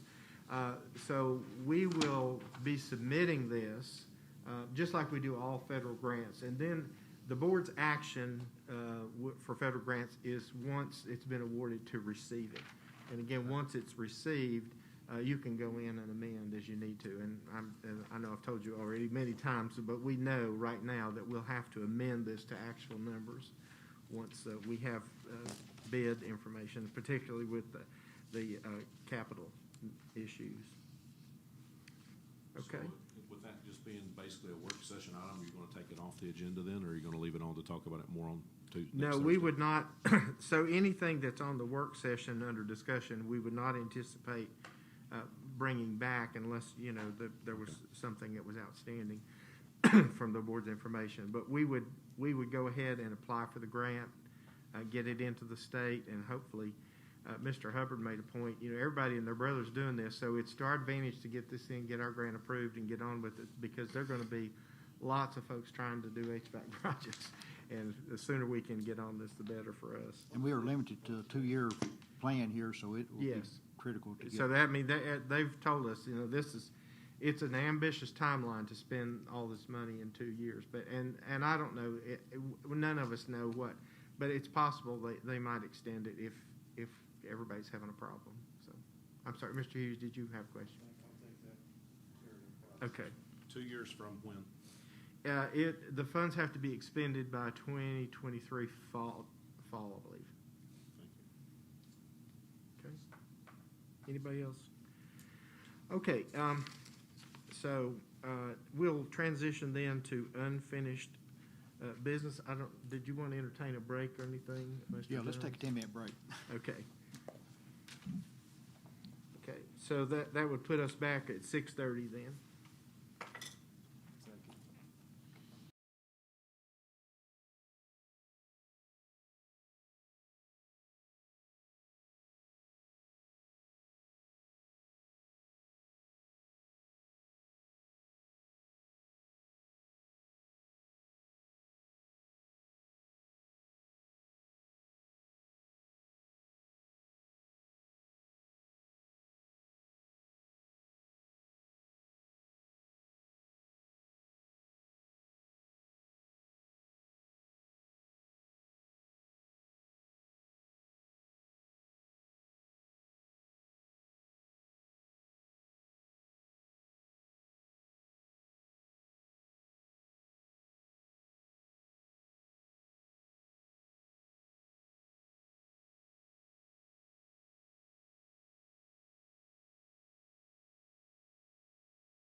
Okay, so we are now to unfinished business, and item 6A is the reconsideration of naming South Zone Middle School, and Mr. Iverson had asked for this to be put on, so did you want to speak to that, Mr. Iverson? Just slightly. I'm not gonna spend a lot of time on it. And, first, I'll apologize if I'm a little abrupt or whatever it might be. I just found out my mom has stage 4 liver cancer, so I'm trying to. Sorry. I found that at the meeting, so I'm kind of trying to deal with that right now, so. I just wanted to bring it back up because the community has asked me to bring it back up. I know we had a group of 17 people get together, and we respected the process, and they did the process, and they came forward with their recommendations, and we followed that recommendation. But now with the Miss Riglia coming along and saying, she got 672, I believe, signatures through internet sources and things, and they've asked us to bring it back up for consideration. I know I saw an article in Times News where the editorial staff was basically recommending the same thing because they've had such an outcry of it. And I know that most of you probably, I'm sure that some of you had emails. I'm getting a little bit more from it because I live within a mile of the school. So a lot of my constituents are asking me again to it, and just bringing it back up for the reconsideration. That's pretty much all I was going to say.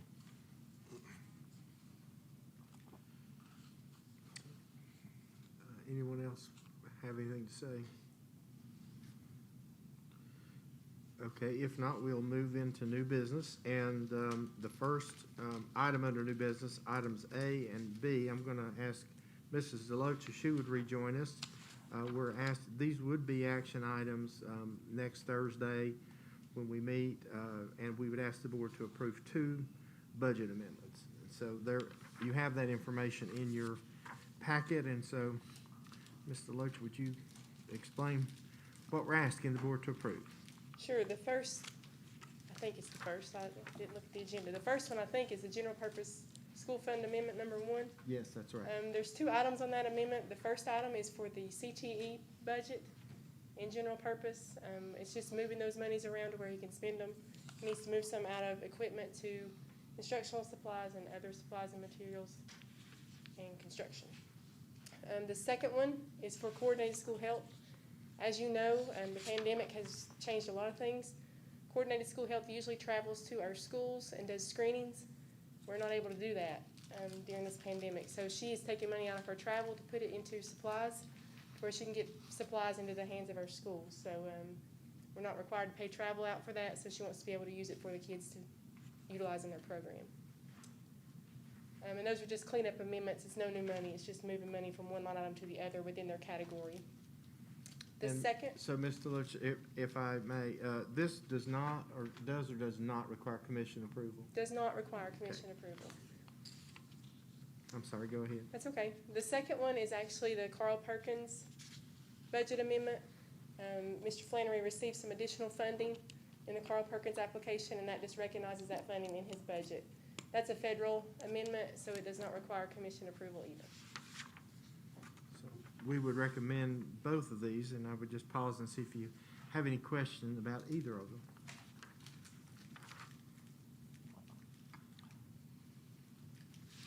Okay, thank you. Moving on, the next recommendation is approval of equipment services installation funded by E-rate. So, Ms. Nave, could you lead us through that, please? Yes, I am happy to entertain questions. I won't bore you to death since I've kind of spoken a little bit about E-rate already. But the bottom line is we pay 20% and we get a complete job. This year we are asking, we are going to recable east and then do the access points at the current South High School and Central High School. And that is a total of $258,713. And we get all of that for only paying out $51,742. According to E-rate, we do have to have you just acknowledge that we are going to do that, and that's all that we're asking you to do next Thursday. Any questions for Mrs. Nave? Yes, sir. Yes. Ms. Nave, Yes. you mentioned a few minutes ago, you brought Bluff City up, and I had read or somewhere that, is Bluff City Elementary on the list to be redone this summer? It is on our list, that would be our next, part of our next phase that we would do between that and access points. Obviously, if we get the 300,000 for E-rate, we would take care of every bit of that, very shortly, and the window we have to submit that by March the 5th. So we are hoping that goes, that everything looks good, and we're going to send that in. And if we do that, we're kind of like Charlie. We're going to be at the, mercy of everyone else trying to get those things done, because I do believe other systems are doing that. So this is money that we already have budgeted, which would be $51,000. So we're going to do this east and the access points for south and central regardless. And then access points for the rest of the county, and Bluff City Elementary would come in the future either at a slower rate if we would not get the CARES money, or at a faster rate if we do get the CARES money. I understand, thank you. You're very welcome. Anyone else have questions for Ms. Nave concerning the recommendation? Okay, thank you, Mrs. Nave. Thank you all. All right, next up, we are recommending approval of change order number 10. We have waiting in the wings, Deneen West, who will be here to help us talk about the next two items, actually. And so you have the change order in your information packet. So, Ms. West, do you want to lead us through change order 10, please? Okay. So on the second page of the change order, the first page is the recap, and the second page is a little more of a drill down on it. It's divided into three sections. You'll have a potential change order number 12, 13, and 14, which is on about the middle of the second page. And so number 12 was items from the fall, starting in about September, October, November, and so forth. And so those items are further described down at the bottom of the page. That was the total for that was $265,431.79. And then we'll talk about that, and then we'll come back and talk about the credits in number 14. So in number 12, if you look at the breakout, the first three items are pertaining to ASI number 29, which was a code issue where we needed to return the air from the HOSHA area to return air back to the corridor above the ceiling, return air plenum. And number 4 is dropout repair. This was the large dropout in the front of the building. This was in the parking lot that is the visitor parking in the front of the building. The number 5 is dropout repair. These were 3 dropouts north of the gym. Number 6 was soil undercutting, and this is a miscellaneous items. There were some undercutting and rock in the loading dock area. We also had utility trenches. One big utility trench issue that we had where we hit rock was leading to the baseball building. And then we had some rock actually it wasn't rock, I'm sorry, it was unsuitable soils in the foundation under the bleachers. And then I won't read every single one, but number 7, 8, 9, I think those are self-explanatory. And if you flip over to the next page, you can see the last item there is electrical and fire alarms. So that's how we came up with the $265,431.79. Then the next section are credits or value engineering items. So we subtracted the window blinds. These are blinds that Evelyn is going to purchase as part of the FF&E. And then the next couple of items are deletions due to the artificial turf. So we were removing it from, removing the athletic surfaces from streets contract. And the next item, number 3, is reduction of lane sizing and long jump area at the track area. Number 4 is removal of the football field irrigation, topsoil, gravel, and sod, and so forth. So those all pertain to, again, us doing the artificial turf.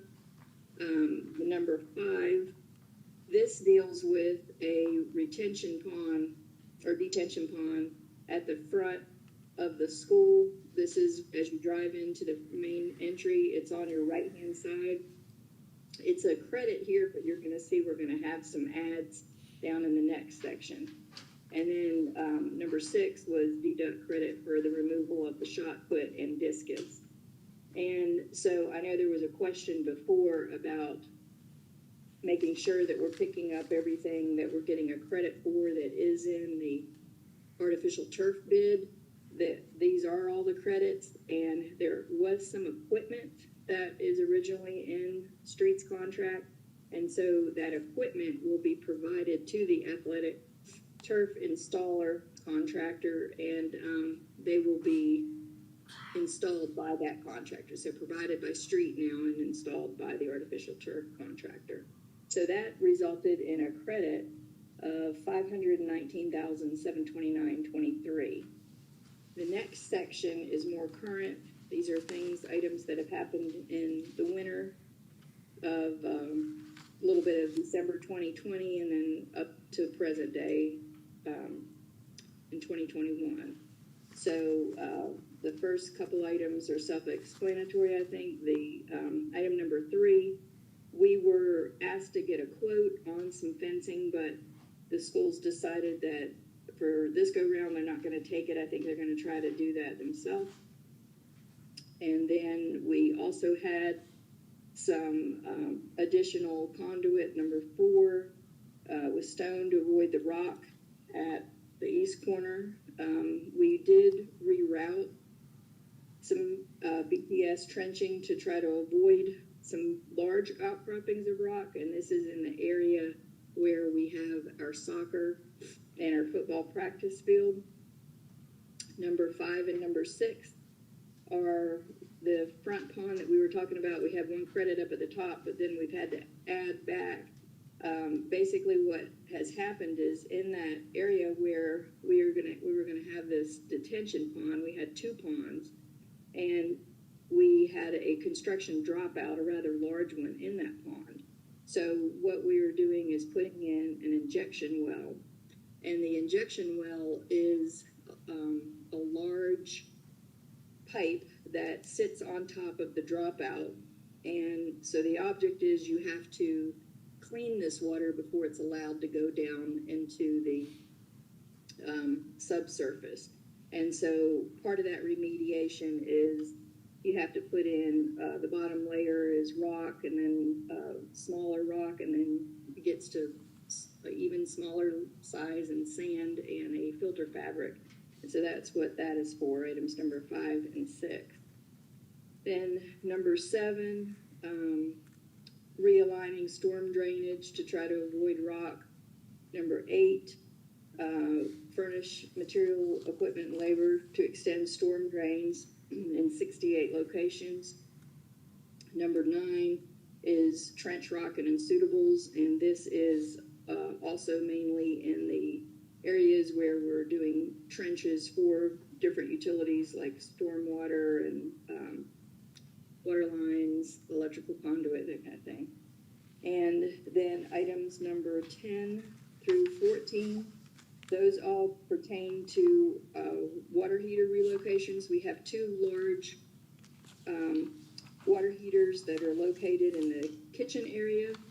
And so we had a code violation in that those water heaters have to have 18 inches clear all the way around them.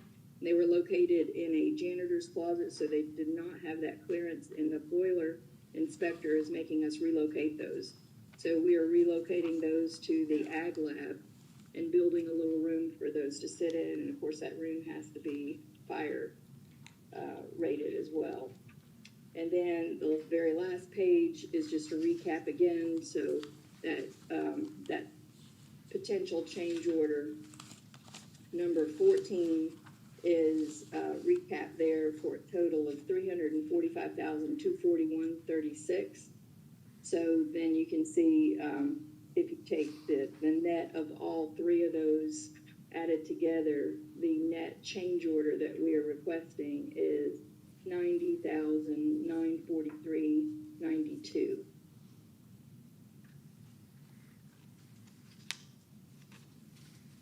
Okay, again, so we are requesting next week that the board approve this. We would also recommend that this be paid for out of capital projects within the general purpose budget.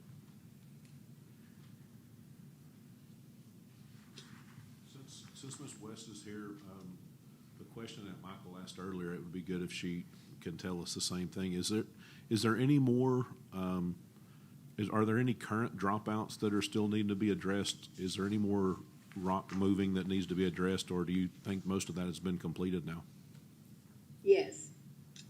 There is a dropout that has occurred in the area between the gym and the cafeteria, and we are currently fixing that right now. They actually, the last couple of days, we've had a little break in the weather, they've put some flowable fill in it and stabilized it, but I do not have any prices for that yet.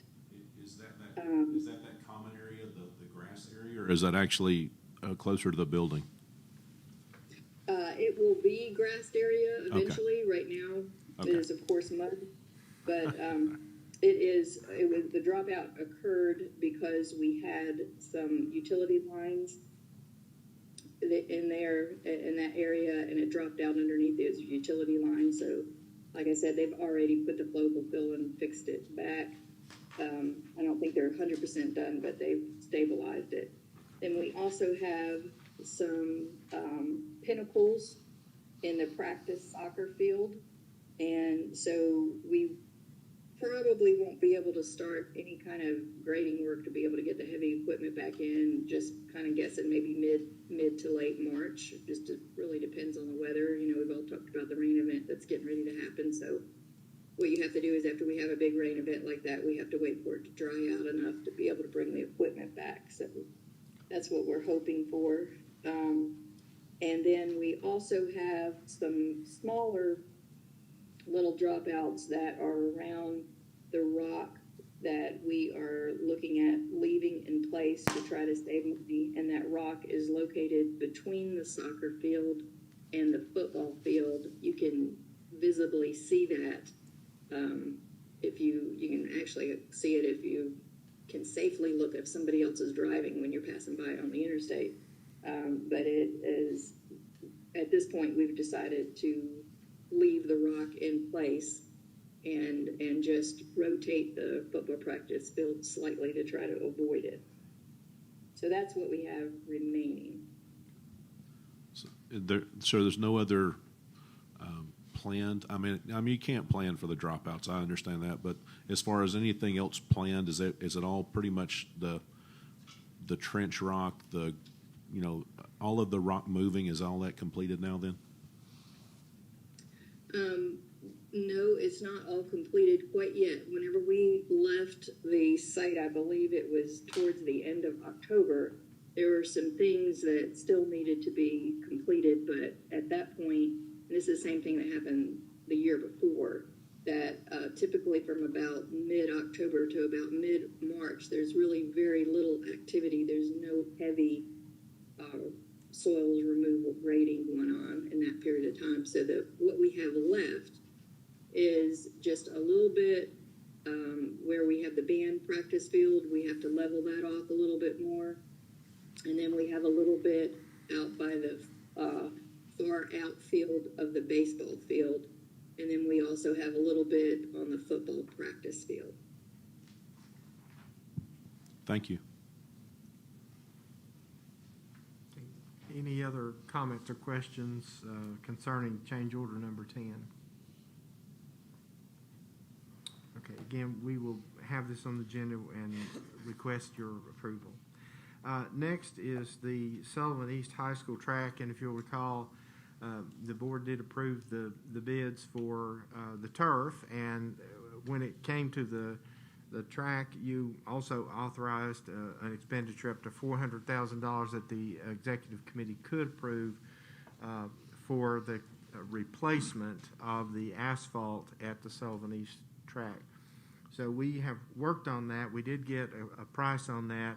We have since learned, and was confirmed just a little bit before this meeting, that because that was not in the scope of work originally bid, we will have to bid that work separately for the removal of the existing asphalt and replacement. So we'll be doing that. There's no required action, I think, from the board to advertise bids, given that we've had the discussion. My understanding, though, is we will, once we do get the bids, it'll take board action to accept and award a bid from that. So that's, that inquiry has gone through our purchasing office and then CTOS as a resource.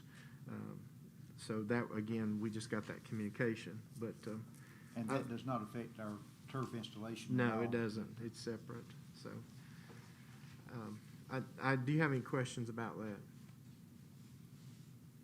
that? Ms. West, do you have anything to add to that? I will say I'm not going to divulge the number in fairness to the contractor that provided us the price, but I will say that it was less than the $400,000. Okay.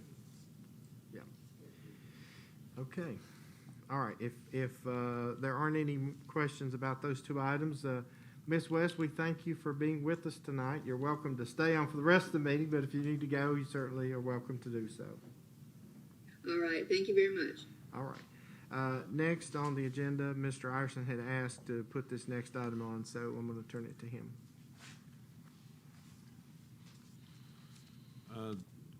First, I just really want to say that if I've gone the wrong way on this process or stepped on toes, it was absolutely not the intent. Dr. Cox, I apologize for not actually starting the process with you and saying what I was going after on it. I didn't mean to do anything other than just basically trying to do something for everybody, actually, and trying to help out. I guess let me start at the beginning and tell you kind of how it all started up. As the three high schools were coming together and trying to figure out how their athletic groups are going to come together, the athletic booster groups, they started having meetings and trying to figure things out. And I was trying to help with a kind of seamless or a good transition for those three groups to work together. So I started trying to get a tour arranged at Westridge, and I was able to do that. So I got those three groups together. We went out to Westridge and we looked at it, and they were getting excited about the options and looking at all the facilities and things. So it was a good meeting, and I appreciated all the help because Dr. Cox and Dr. Davis helped me out a lot with that, and it was great. So over the last few weeks, though, some people have come to me and said, Mark, we've got some problems with this because I want you to be aware of what's going on. So, and I greatly appreciate that. I like it when people, talk to me about it. And what each of the four high schools have had happen over the last year is with all of the COVID things happening, their ticket sales are down, their concession sales are down. What they told me, all four schools agreed it's anywhere between $20,000 and $30,000 is what they've lost this year just in revenue generated. So with that, they're saying, hey, that's times three, then you're looking at $80,000 to $100,000 that was going to be generated to take to Westridge, and that's been gone now. So they had concerns. So then I started asking the East, and they said yes, they had the same thing. So all four high schools had pretty much the same loss. So then we're talking about at this stage they've lost that much. So the spring sports are going now, and spring sports normally are not revenue generators. They don't have a lot of money coming in on those sports. Usually you spend more money there, and it's the fall sports that they generate a lot, mostly football, basketball. They generate funds. So the situation is still probably going to get a little worse as far as how much money is going to be going to Westridge now. And again, it's not all about Westridge. I don't mean that. It's just the discussion that I had with them. So when I started talking to the principals, and again, if I went about this the wrong way, I apologize. It was just merely me saying, I'm trying to help you in your sports. I'm trying to help you get money for the things that you might need. So can you tell me the things that you need? And they were all very excited about letting me know what they needed, which was, it was good. They wanted to say, these are some of the needs we have. So the papers that I sent out with the emails today, and I gave you copies of everything that I got from them, it shows a lot of money that they're going to need. I mean, and I'll focus on Westridge and I'll keep going down, but with Westridge, with just the uniform cost being $137,000, and the $151,000 they identified as things that they're going to need or would like to have. I'm sure some of it is not absolute need, and we can go through it and take some things out, or as it continues along its path, we can see what happens with it. But if that is in fact of what they need, what they have to have, or what they would think they have to have, it's $288,000. And starting a school with that much in the red is, in my mind, not the best of ideas. So I would like to help them go along with it, because as much as we think that we're getting back, we're not approaching normal, we're in the direction of normal. We don't know if in the fall sports they're going to be able to full seating capacity. We don't know if they'll be the same kind of thing. So I don't know when we'll return to normal. I hope it's rapidly. But at the same time, we know we're still going to have problems, most likely when the school starts back up. I think we'll still have troubles. So as I went through them, and I was like, well, it's not fair to talk about Westridge and not talk about East Middle, because I don't know how many of you know, but several months ago I was called by a person and went out to East Middle and saw a lot of things that were still need to be done there. So I asked some questions and tried to get some things, at least, bring some attention to it. So with that, I contacted East Middle School, and they gave me the list, and they've only put a few things with price totals on there. You see a few things. I think the last 6 on the sheet I gave out had no prices. They just things that they need. And then East High School, it's not fair to do one high school and not at least ask the other. Even though we're going to put $400,000 in their track, they still have some needs that they were looking at too. So, and I had all those put down. If we add up all of the requests that we know, the dollar figures, it's a significant amount of money. It's $458,000. Is that something that we can't do? Well, no, it's something we should at least look at, though, and that's just my opinion. So, there's things that East Middle didn't have numbers for, and I mean, I remember that we had some money set aside for some things, and some things got redirected, but I'm thinking it's probably going to be in the neighborhood of $500,000, which is a significant amount of money. I really think that it's better. It would be good of us. I mean, we're talking about the CARES Act money. We're talking about all these things, and all the money we're having to spend because of the COVID and because of summer school. And it all still lines up with this, because the sports had a significant impact also. And it would be, in my opinion, again, something that we as a group should look at. I don't care if this is just a discussion item. I don't care if this starts a process and we all get together and we just say, okay, these are the things that we're talking about. I mean, I don't want to cut Paul out of it, because I think he's the athletic guy. I'd love to get him on board of talking about this, and I want to get Dr. Cox involved and get the central office involved. This was truly not me saying, let me try to run in here, get 4 votes and spend some money and get something done. That's not the process I want. I'd love it to be a 7-0 vote. I'd love everybody to be on board with this and look at it. It's if we really look at the dollar figures and everything that we've got set up here, I mean, it was just, earlier this year we were going to look at $400,000 of money we were going to put into supplies that we didn't spend. Unless that money's been spent, that almost gets us this entire thing. And it gets things to the kids and to the schools that they need. It's stuff that they've identified. Even if we decide to do something and we say, here's a dollar figure, instead of saying, I'm just going to make East High School because it's sitting in front of me, and they've identified $137,000 of what they need. If we say, here's $75,000, you decide what's the most important of your group, and you make your school the best you can be. whatever we decide as a group, it's fine with me. But I think that we're going to be judged on, we've said we're building West Ridge. It's going to be the gem of the county. It's looking about economic impact in the area. And I don't want to have it to where it looks like some kind of a crazy gypsy fantasy out there. And we have, black bleachers and, yellow this and blue this, because we've taken stuff from 3 high schools and put it together.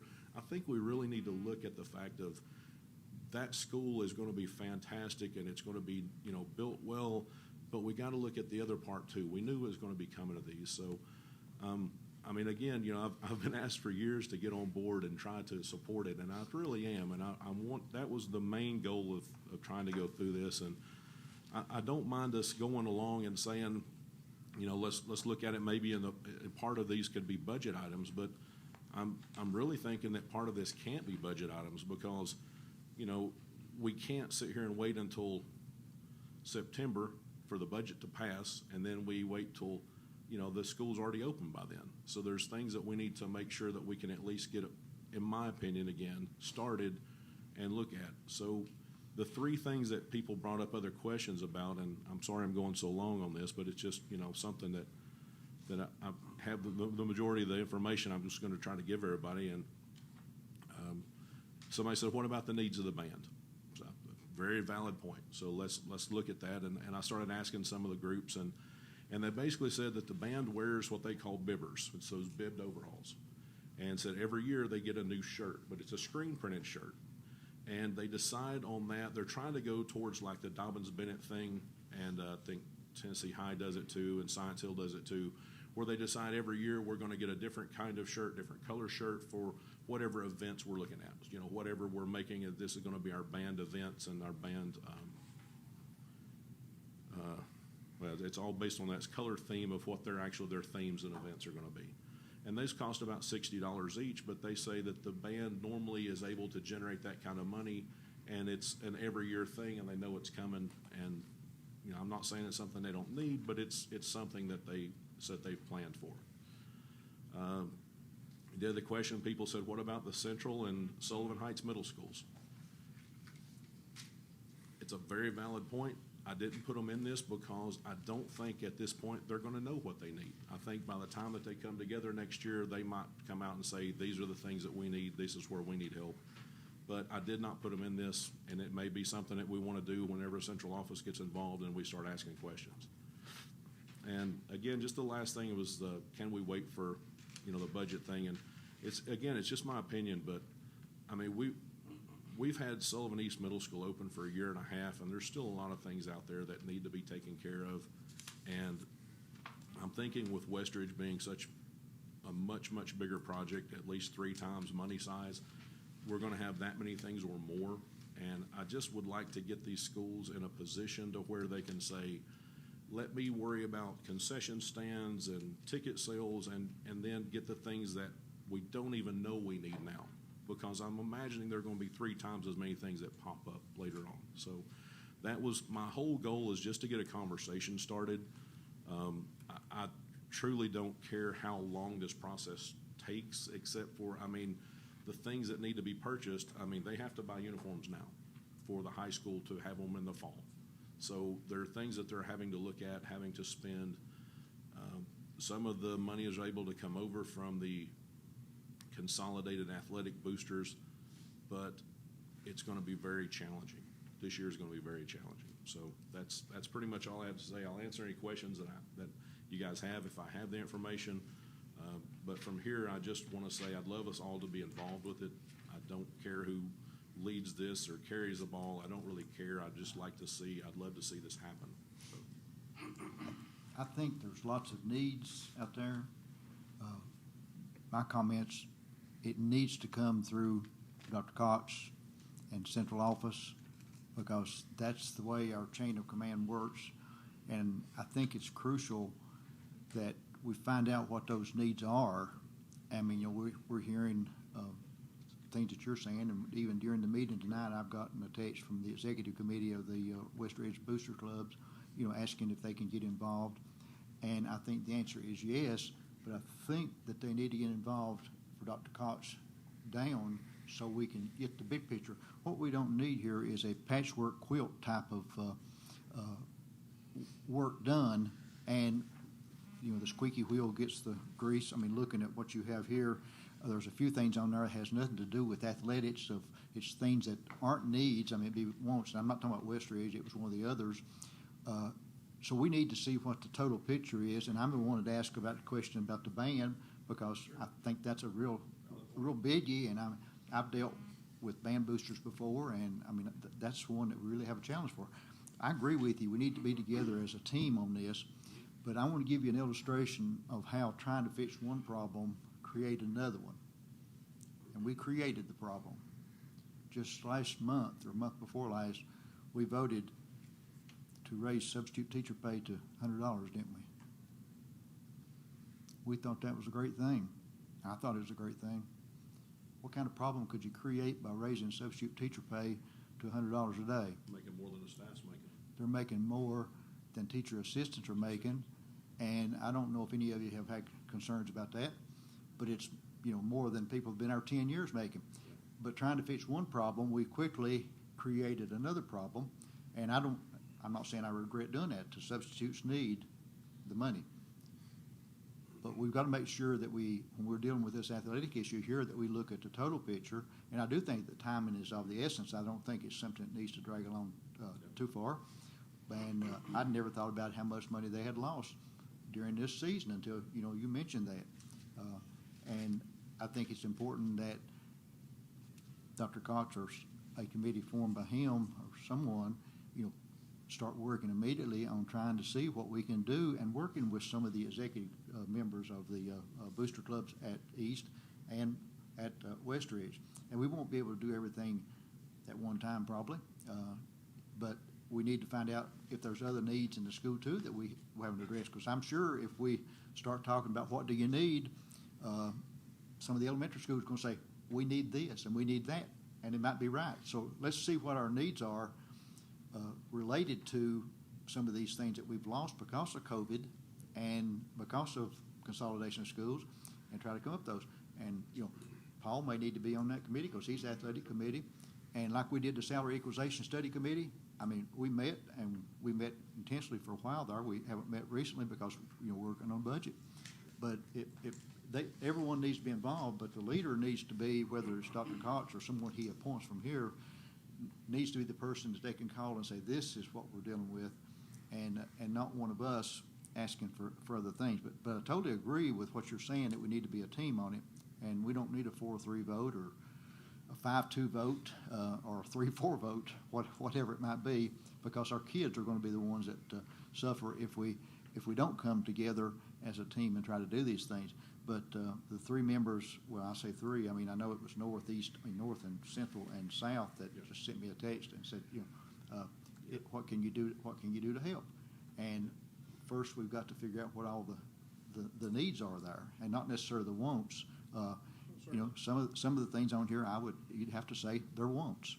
And that's what you're asking for. Tell me what you need and what you want. But since Dr. Cox only has 3 more work sessions between now and the time regular work session. But we really do need to have a lot of involvement with whether it's the executive members of these booster clubs. How much money does booster clubs have?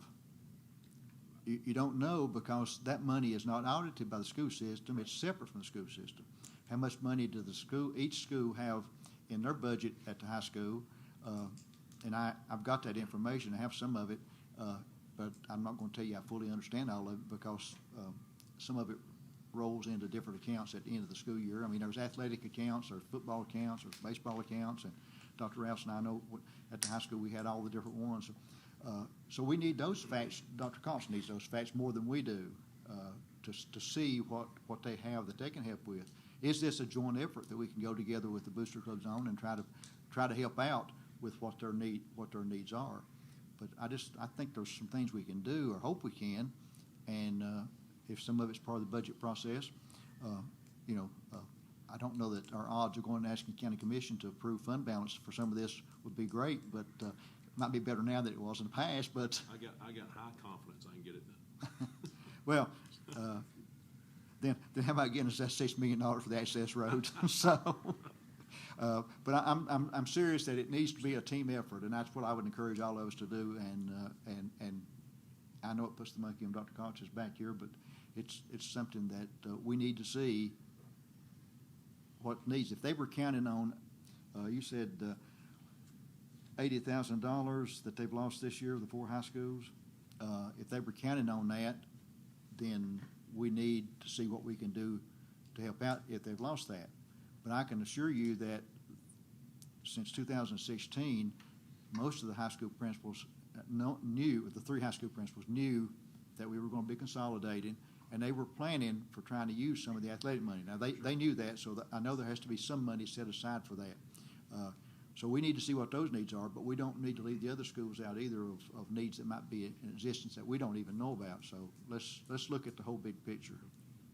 Can I make a few comments? Yeah. Seeing this list made a few things come to mind. First, I want to follow up on your comments about the $100 a day for the substitutes. I would frame that a little differently, and I'd say that by paying those substitutes $100, we might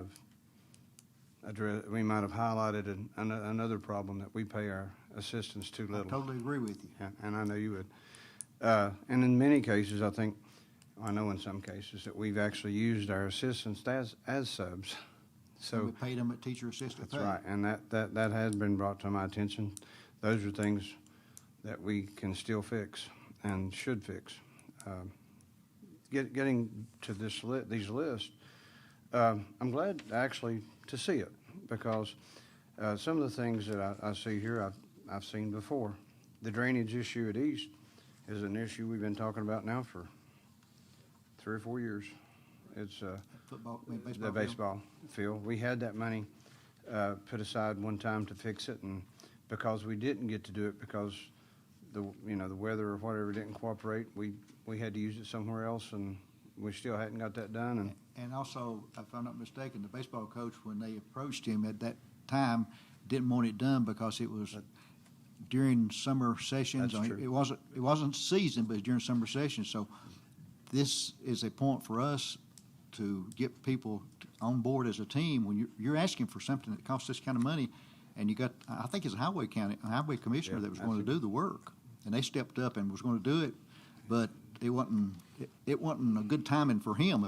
It's like this: in the spring we play baseball, and in the fall we play baseball, and in the winter it rains. So yeah. I talked to the coach about that and told him that had been reported, and he said that was not the case. He said the day that they showed up was March 9th, which was opening day. He said, I had a game that day. It was our first game of the season. And he said, I never heard. He said, so they showed up and said, we're here to do the work. And I said, you can do the work after the season, but we're getting ready to play a game. We're getting ready to have a season. And so he told me that he never heard from them again. And in fact, he said, if this comes up at a discussion, I'll waive all of our summer, fall program, whatever. He said, as soon as our season's over, let's get it done. So he clarified that for me. That's another good illustration of everyone going through the chain of command, because the principal needs to know when those things, rather than the coach saying, no, I can't do it now, it needs to go with the principal's in charge of that building, including the athletic director, of everything down. So just encourage people to go to the one who's in charge, and we won't have misinformation, because that information I was given from an accurate source, but it could be wrong. It's supposed to be an accurate source in a way. I was told the same. I read the same thing. Yeah. And go ahead, Mr. Hughes. Well, there's a few other things that sort of jumped out at me. One is the field house at the middle school. The truth is that was never in the contract.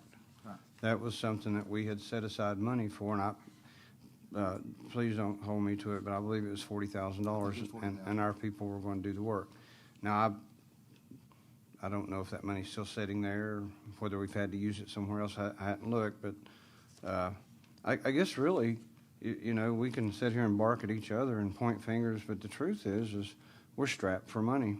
We used to have a $1.6 million renovation fund that really would help in these cases, and now we're begging borrowing from Peter to pay Paul. And how many times did you hear Mr. Hubbard say tonight, I I had did. this in the plan, and we lost the 1.6 million, and we couldn't do it? And that's the point of my comments, is everything we want to talk about and that we need and want. And I saw some things on here that I wouldn't have put on this list, but I don't blame them for trying.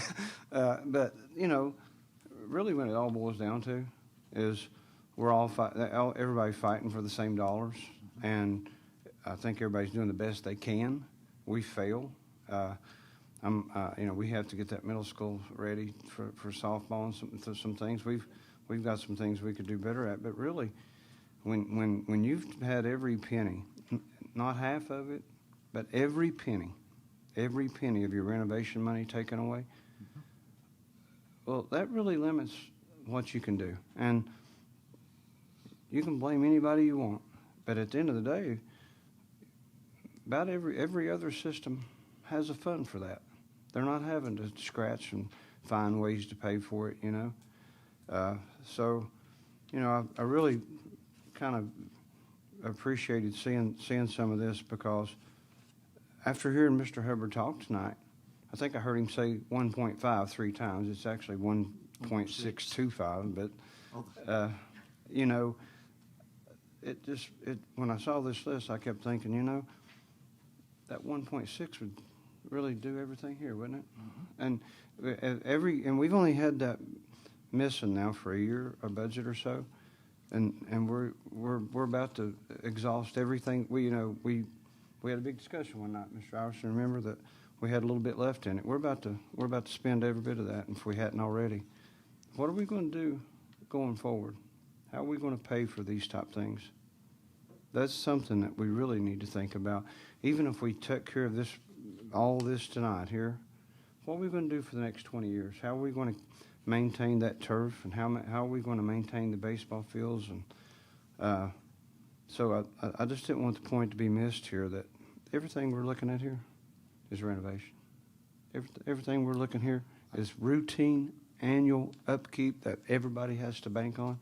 There's a few things that maybe we've put off, but when I was chairman, I know many times we had something allocated to do a certain year, and we'd have to change that because something else happened that took priority.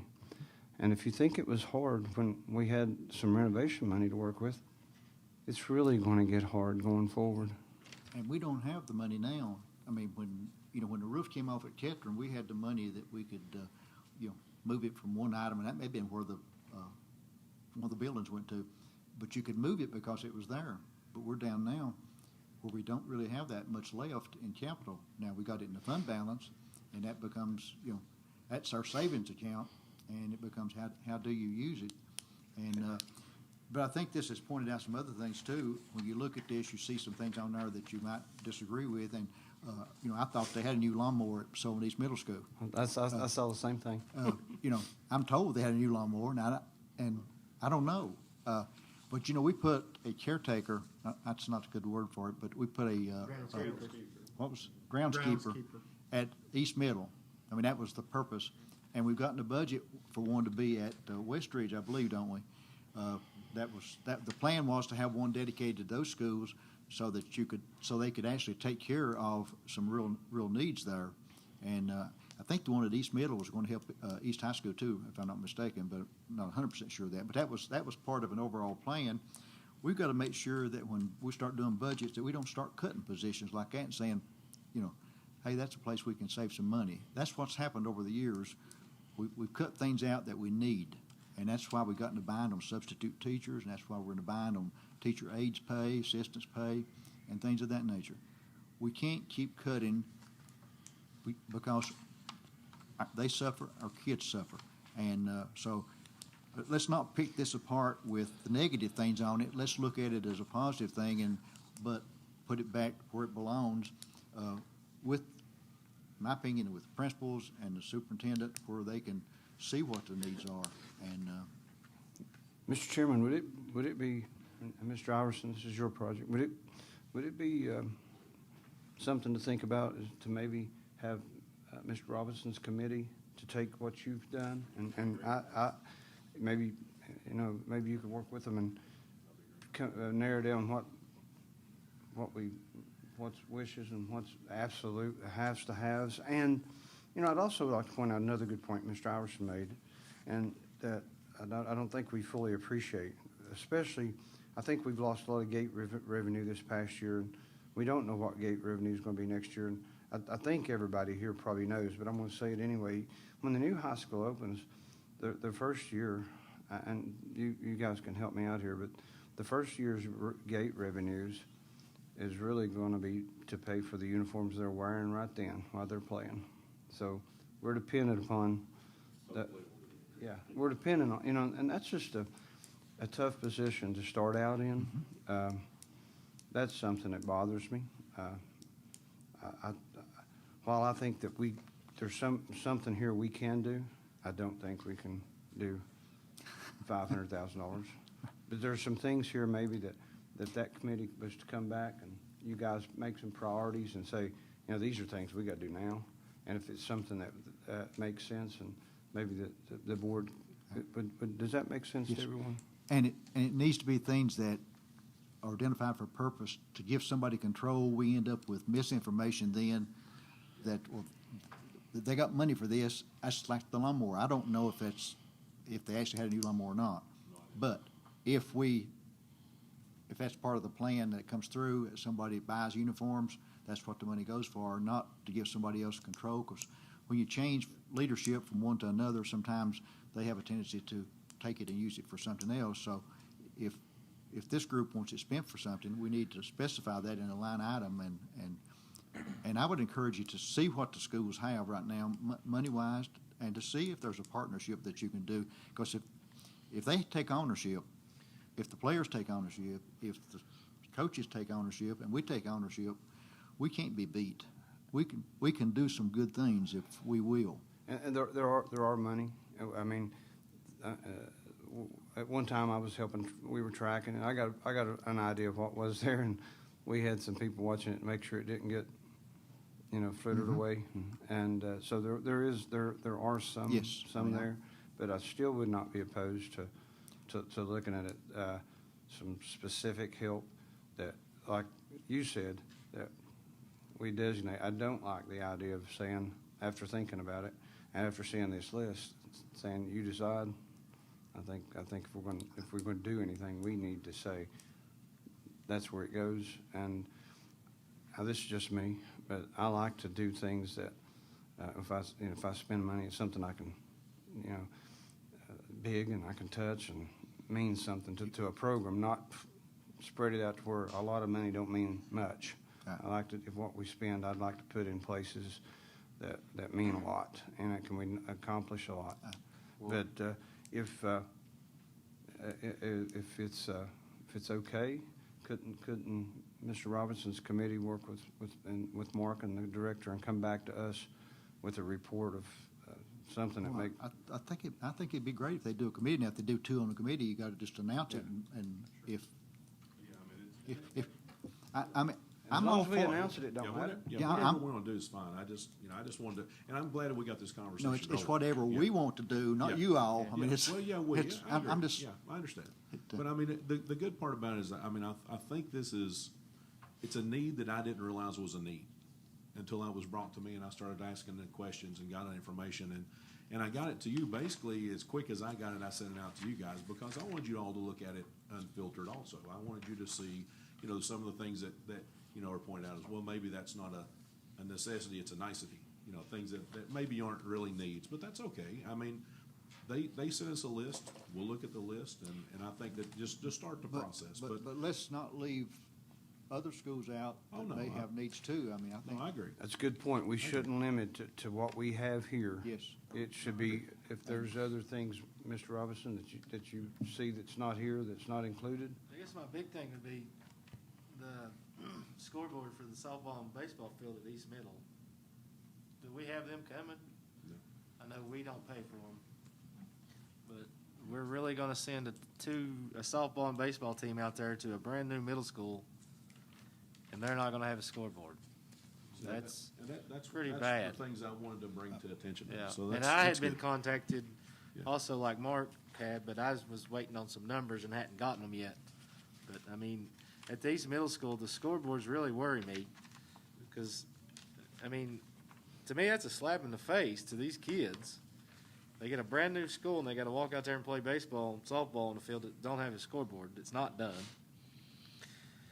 The field house, I understand it wasn't in there. We got it set to the side. That's okay. But then the topsoil and the overseed on the soccer field, shouldn't that have been done when the school was handed over? It was not part of, those things you're talking about were not a part of the contract. And, I mean, there's a lot that I could say, but I think, the thing is, this school was built for about $20 million. Is that close? So there were, just having been part of lots of construction projects, I mean, I think you didn't have enough money to do everything. And so you have to make choices, and you got to have the building as first priority. So in my research, there was no provision for field finishing or purchase of things like school because there wasn't the money to do it. Well, to me, that needs to be the first thing we jump on is East Middle because softball and baseball is getting ready to start. They're scrimmaging now. I mean, I know how it is without a scoreboard from Ketron. It's playing over there, and it's just youth league. And you hear it all the time, the parents in the back and the kids, what's the score? What's the score? What's the score? Nobody knows. And we're building a brand new middle school, and they don't even have scoreboards. That's pretty bad. And then I guess the thing with the groundskeeper, I like the idea of the groundskeeper, but if I remember correctly, we said when we was looking at this turf, was we going to do it at one school, we was wanting to do it at all. Well, then let's not leave our other two middle schools out with the groundskeeper. If you're going to have it at one, you need to have it at all three. It's just how I see it. I mean, ain't no reason to back out on that statement now. If we was going to do it at one, we do it at all. So, but I'm all for getting together with the boosters and anybody that wants to go over all this because I've talked to the ones that I have talked to. They're going to be really hurting to start football season with the money they got. They're going to be counting pennies to make it work. The other thing I'd actually like to say, and I'll leave it after this. I mean, I've already said way too much, I imagine, but the one good thing that came out of even our meeting leading up to this is the fact of because of Dr. Cox's hard work and Mr. Loach's hard work, we end up putting $4 million in the bank this year from our general purpose school fund, and so we do have money there that we didn't spend this year that we have options too. So that actually when we were talking about that, and I was thinking about this in the back of my head the whole time, I was like, wow, that's kind of a cool timing thing. So I know there's other places that need to go, but I'm just saying it's a good timing for them in my mind. But it's not like that $4 million is sitting there. We budgeted, I think, $6 million this year out of fund balance to balance the budget. Is that not correct? That is correct. That $4 million is not sitting there separate. That was last year's budget. So the $4 million, if you want to look at it that way, is part of the $6 million. And we just approved a resolution tonight to get a bid on that driveway, which could be, I don't want to use a number here in public, but it could be pretty high. So you got to be careful what all's coming out of fund balance that you've already approved for. I agree. And I'm not against, this part here. But again, we have a principal at Sullivan East Middle. We have a principal at the high schools. They need to work to get that information of what their needs are to Dr. Cox, and maybe they have, I don't know, but that's where the boosters need the ones who are asking questions needs to go through that channel and see. Right. I don't know if Mr. Stockup has ordered anything at East Middle or not, for that. But we've been open now for 15 months. I think I heard you say a year and a half, but I think it's 14 months or something like that. Do you know? And I'm going to follow up on Dr. Cox. I think this is where he was headed with this. Do you know what Bristol has, what they're spending on their middle school? Roughly? $36 million. Okay, we spent 23 million. Am I close? Yeah. And we've had to, they didn't have the, they had their location for the most part already there. So, a lot. We got a lot. Somebody used to go. We had people went around and saying that people didn't get what they paid for, and that's true. They got more than they paid for. What we spent on the middle school and the high school, we could very easily have spent on the high school. We've made a lot, but that don't mean we don't need to keep fighting and see that it's done the best we can. But we need to also look at the facts. You've not heard anybody at that county commission scream about the cost of what they're spending at Bristol, I don't believe. When they screamed their lungs out about what we spent at the high school and the middle school and watched every penny like, I've not heard a word about. And I'm glad to see Bristol get a middle school and Kingsport get what they got. That we all live here. But I've not heard a word about what they spent. I think for what we've spent, we've got a lot. I think the middle school is amazing for what we spent. Yeah. And if you go back and look at the middle school, how many lanes do we have on the track at middle school? 9. Eight or nine, is it nine? It's 9, I believe. It's a 9-lane track. Why is it a 9-lane track? I think that when the plans were approved, we said, let's put the money in East Middle School for the track because East High School doesn't have a competition track. So we did put extra money there because it was obvious you needed to do it while you were paving and doing those type things. Now, did some other things get cut? I don't think the soccer field was initially part of the total plan. I mean, I think it's The finished product was not. yeah. I think it's just kind of a byproduct, though, wasn't it? Of We knew that. but we got we also knew some things about the high school that we know that, because of the bathrooms, we limited the number of stands. And, a lot of people, and I'm going to mention Deneen West here, a lot of people had a really sharp pencil to get what we have, and I'm thankful for it. That don't mean that I'm finished and we don't need to make improvements, but we need to keep the facts straight. We've spent an $87 million, and let's not forget we took $4.8 million out of our fund balance to do the football field at West Ridge. When we started this project, I went to Dr. Yenny and I said, who told you we could build a high school and a middle school for $87 million? Because I looked at York High School in South Carolina, and I broke it down by square foot, and I really like that high school. It's still what I pictured. And, I think that was 2007, 2008 when they built that school. They spent somewhere in the $80 million range on then. And I looked at a high school in Virginia, same number of students, 80-some million. Look at what we built these two schools for per square foot compared to what's out there around us.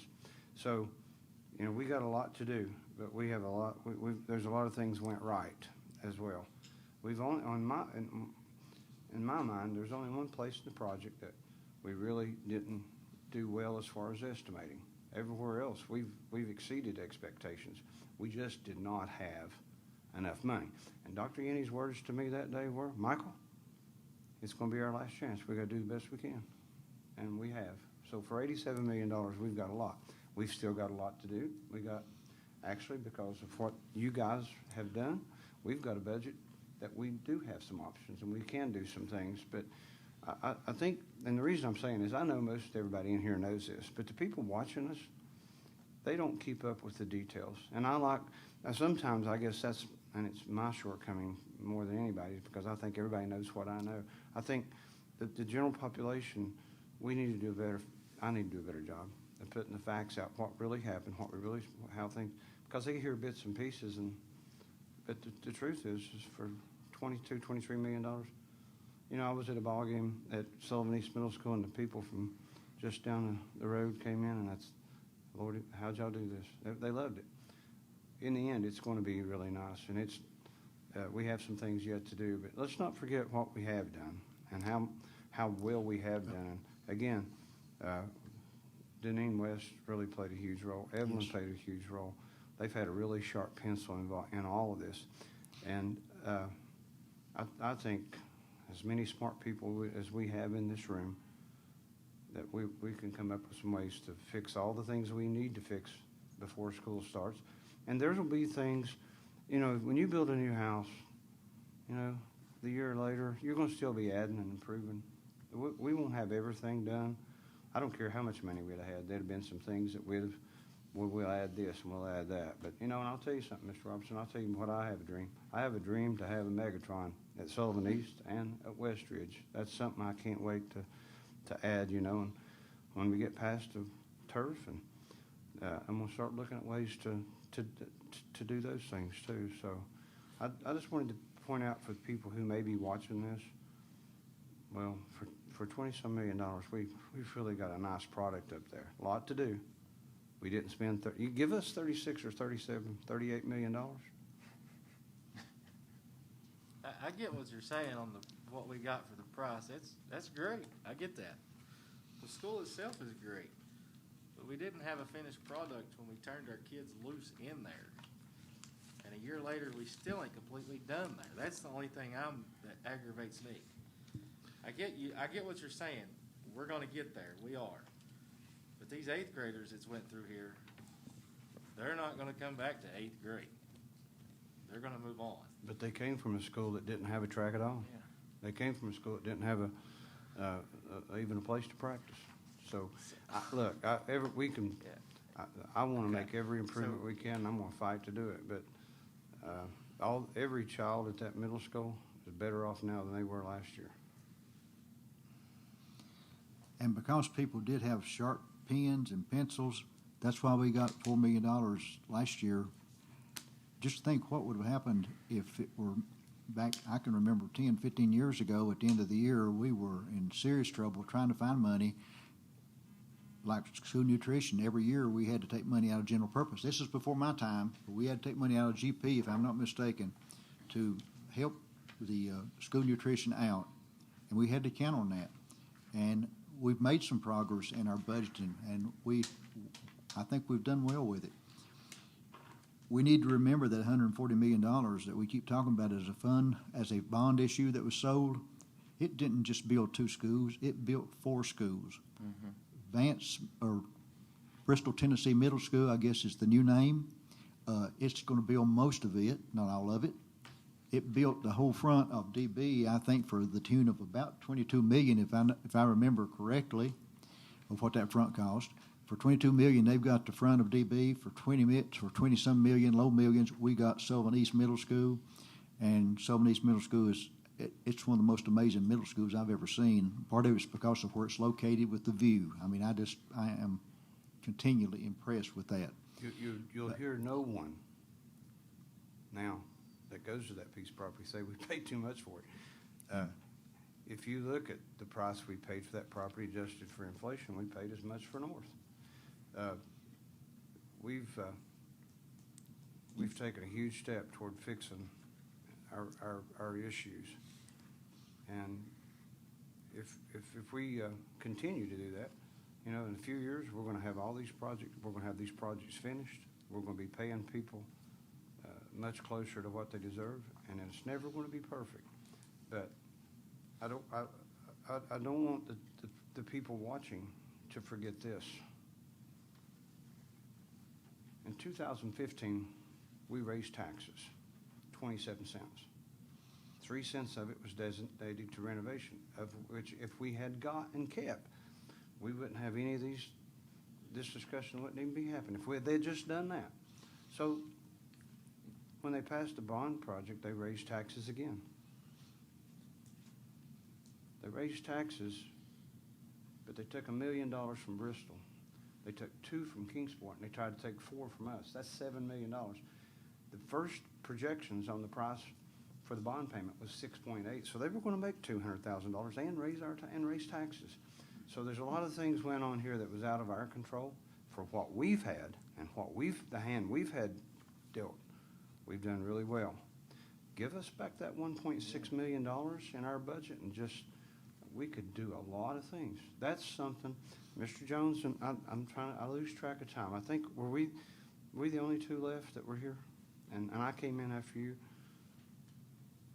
When we started this, I never thought that the 1.6 wouldn't be part of our budget process. When I was looking at what things would cost, did you think that? It was always part of it. I mean, it was. Yeah, it was still there when Mark and I came on. They waited till after they passed the bond and immediately took it away. And I think the big picture of this, I mean, and I understand your frustration, Mr. Robinson, with the scoreboard, but everybody talks about Kingsport City being a crown jewel. When I was in 8th grade, you spoke of 8th grade. I went to my 8th grade year in this closed down very first school building in Kingsport that was the original Dobbins Bennett that then turned into George Washington Elementary. They didn't even retrofit, and I walked a mile to practice on the baseball field, and it was a great year. So you got to remember, part of it is what image we project as well if we've been elected. We can be negative all day and we can poke holes in everything, and I get pointing them out because we need to fix them. But the kids that go to these schools, you know, so many times we as adults with our own attitudes and our own biases and everything else, their parents, and we're the ones that screw them up. The public educators and everybody that takes care of them all day long, all they do is care about and try to educate them and love them. And so I think we need to focus on some positives too. It doesn't mean we don't need to talk about it. We do. But I think the big picture solution to that is not, do we use remaining fund balance to pay for a stopgap measure? It's understanding budgeting. You can't operate a school system by using your fund balance to stop gaps. That's what has continually happened. The easy solution goes back to Mr. Hughes' point. At least just give us back a renovation fund. I mean, I'd say everybody in this room has more in a, quote, renovation fund for their own car, their house, than we're budgeted in the largest school system in Northeast Tennessee. So let's talk about that. I'm with Mr. Hughes. Let's put the pressure back on that. What were those taxes raised for back in 2015 if they were dedicated to go to renovation of schools when they're not going to renovation of schools anymore? Where's that money going? We can't answer that question, but there is a body who can. So I say we push, we ask for more money. The reason that you're not hearing a complaint from the county commission about Bristol or Kingsport spending on schools is because, you know what, it took more money than the bond to do that, and the city taxpayers paid for it. And they're not complaining. Things cost more. You know, there's a difference between being conservative and being cheap. And I'm going to keep saying that. I mean, there is. We need more money in our annual budget. And we need to keep asking for it. And I'm going to say a couple more things. I'm going to shut up. I pay taxes. I have a say in this. You know, every 4 years, people have a decision to make whether I get to sit here or not. It's a temp job, and so is the county commission. And trust me when I tell you, people out there they're figuring out who's telling the facts. The other thing I want to mention is the lights at East that people keep asking about for those people that may be watching. You know, that's coming. Those are coming, and I would like to know for sure. And I've either misremembered, or has it been bid yet, or is it fixing to be bid, or is it getting ready to be bid? It's near bid. There were some. There's been very involved, as we know, but with the installation of the concrete pilings that will support that, I'm talking about the parking lot lights.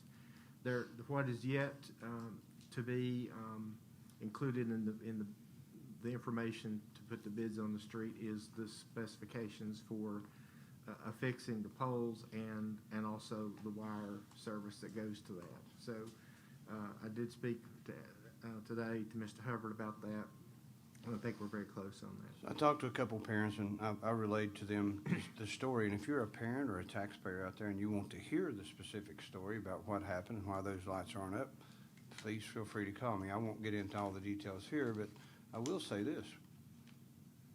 We saved $1 million. More than $1 million by going the route we did. We had contracts signed and agreements made, and in December, when the school was going to open in January, we was faced with a contract that was $1 million higher and changes that we couldn't control. And even though everybody knew that the school was going to be open in January, they still couldn't have it done until 6 or 8 weeks after the school opened, and more than $1 million more. So we went a different direction. I think that's a good use of taxpayer money. Now, it's not been the best of situations, but think about that $1 million, all the things that if we'd went ahead and spent it that way, all the things that we said here tonight that we'd like to do that we could have done, that's $1 million that we're going to always have, that we could have made them, had the lights earlier, but you know, those are the kind of decisions that we've had to make. And I think we've made it in the best interest of people that put us in position to spend the money. Wasn't what I wanted to do. You know, I'd like to have the lights, everything up on January the 6th or whatever day it was it opened, but I couldn't justify $1 million. And I'll tell you this, Ingrid and Charlie were like very tenacious in those negotiations, and I was really impressed with them. Dr. Cox, they held their feet to the fire, and we ended up having to do what's right. And the dirty details of this is even some of the equipment that was put in there they wouldn't let us use. Even though they done the work, they said it was unsafe after the fact, even though they done the work. They said their own work wasn't safe. Huh. So isn't that accurate?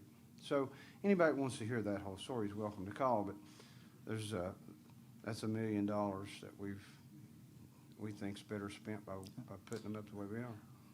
Well, I know we need to move on to other things, but can we agree without a vote, Dr. Cox, you'll work with Mark and Paul to establish some type of committee to find out what all the needs are, and all you need to do is, if both of you are going to be present, it will be just to announce that, like we did on salary equalization, and anyone else.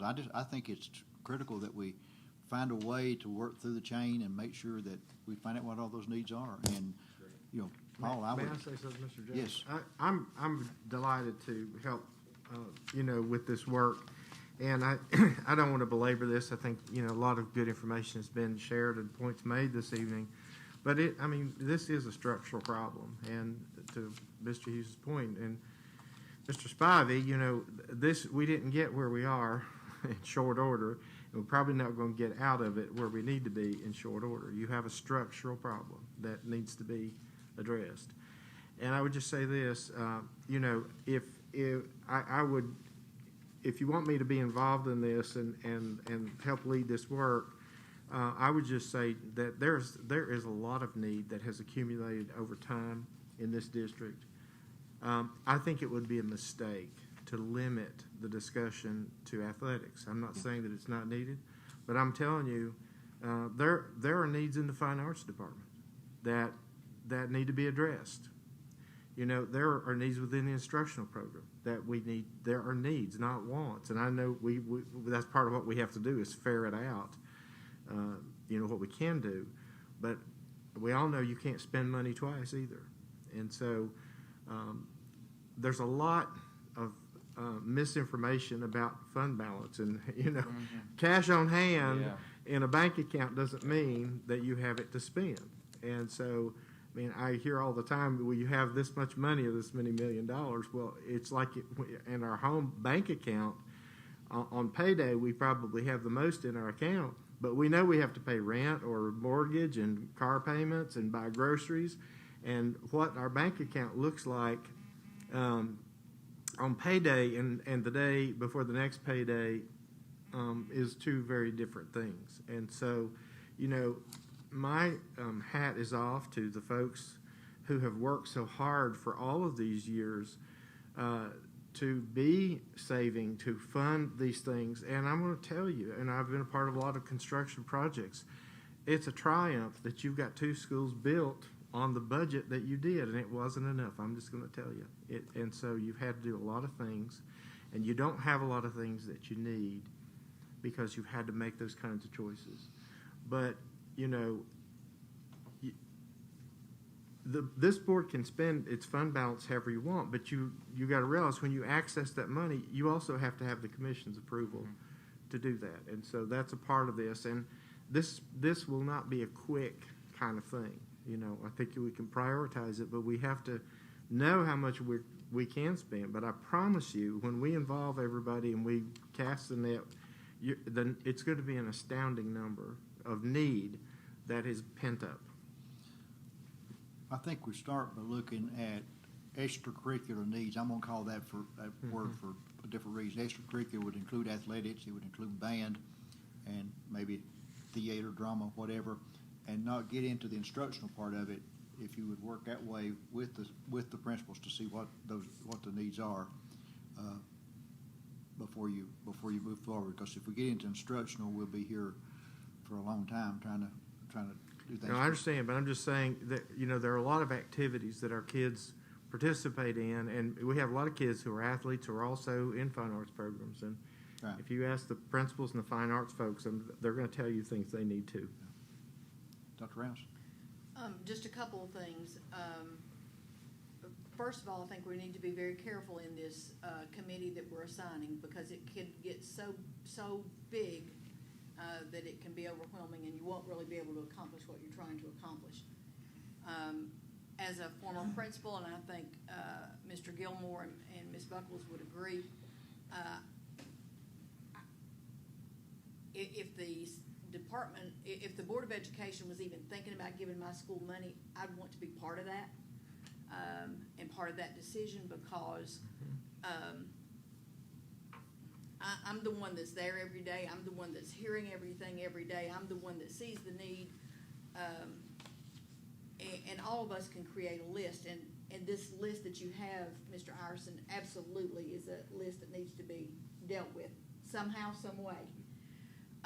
But I do think the principals need to be involved. But I think you're going to have to be careful if this group gets to be so big, we're not going to be able to accomplish anything. Thank you. Give specific suggestions. I think you would have if I were leading the committee, I would, as the principal, put out there, you know, I need to know what your needs are. I need to know what your wish list is, because they are totally two different things. I think all athletics should go to the AD. I think all instructional should go to the principal or the assistant principal. But again, there's a wish list and there's a I gotta have list, and that I gotta have list is just like us with like we've talked about at home. You know, if the roof's leaking, but you want new carpet, what do? You get the new roof. So I think they need to be prioritized. So again, when that list comes to that person or those few people from that school that's going to join that committee, they come with a list, and that principal can also ferret it out, as you said, in that we might need choir robes more than we need something else. And the principal's been in the thick of that, so they can then go back to that person and say, on your list here, you've got da-da-da-da. I don't understand that, because I gave you the money 3 years ago to buy this. Where's that at? Did you just throw it over in the closet and it got molded? Where's this at? I helped you get this out of my GP fund 3 years ago. So I think the principal has to be involved, because here again, the director hired that principal to be the leader of that school, and the board approved that, putting those people in those positions to do that. And then I'll take one more step, and if that principal can't do that, that principal might need to have another job. Just to add one thing from that, all three of those came from the principals. Great. So that, I didn't ask anybody but principals. That's So- great. So it all came That's good from to know, Mark. Thank you. Anything else before we move on to the rest of the agenda? Dr. Cox? The next item is yours, I think, Mr. Jones. The appeal process. Okay.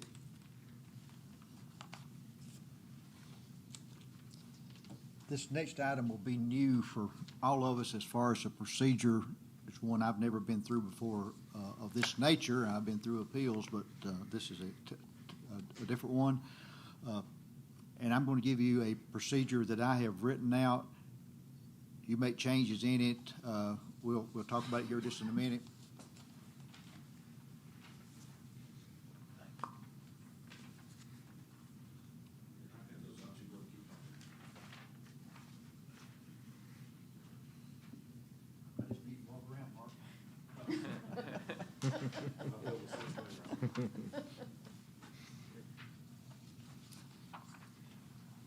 Next, and I'll need the extra copy if you've got one left. Okay, I had some extra made, but I'll need at least one. Thanks. Yeah. Yeah, I got one, thanks. This appeal will take place next Thursday night. We have a teacher who is appealing a written reprimand, and you'll have information on this later, I guess. You have some already that the lawyer has released. But I wanted to go through what I have put down as a procedure, and then you make any suggestions on it. I have had Pat look at this, and also Chris looked at it. First, number one, the appellant will have 15 minutes to present his facts concerning his appeal of the director's decision. And in that, he will include statement of the issues and areas of disagreement, including statement of policies or procedures that have been violated. Then the director will have 15 minutes to present reasons for the decision. This will include policy, procedures, and steps followed in making his decision. And he will also include his response to the disagreement of the appellant. Am I pronouncing that correctly, Matthew? When I say Appellant. Okay. Number three, there will be no cross-examinations by either party. This is not a trial. This is a hearing of an appeal, and the person who's making the appeal goes first, and then the person that he is disagreeing with goes second. Have a time limit here because we need to limit the time of the appeal, so they need to know how much time they'll have left. And I will share this with the individual after our discussion tonight. He will have these procedures. Matter of fact, I think he's probably listening. He has sent me a message, and he's probably online listening now. Then number four, the board members will have an opportunity to ask the appellant or the director questions related to the decisions, their positions, the facts, and so forth. And then each party will have 5 minutes for a closing statement.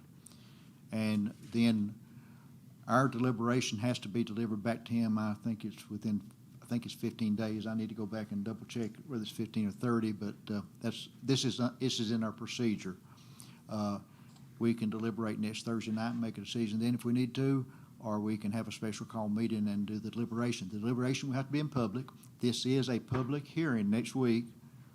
Nothing can be done in private. It's a personnel issue, and the only thing he is appealing, the only thing we're discussing next week is his appeal of this particular incident and his discipline for that incident. That's if he brings something up of a different nature in his statement, then of course Dr. Cox can respond to that. But it's on him to make his defense of why he wants it overturned, and his request is that it be removed from his file.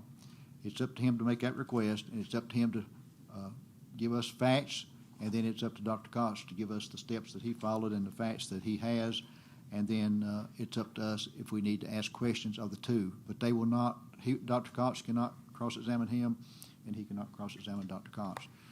But if we need to ask them questions related to facts, we do have that authority. And I put 5 minutes for the closing argument. There's no need, I don't think, to make it long and drawn out. I'm anticipating an hour.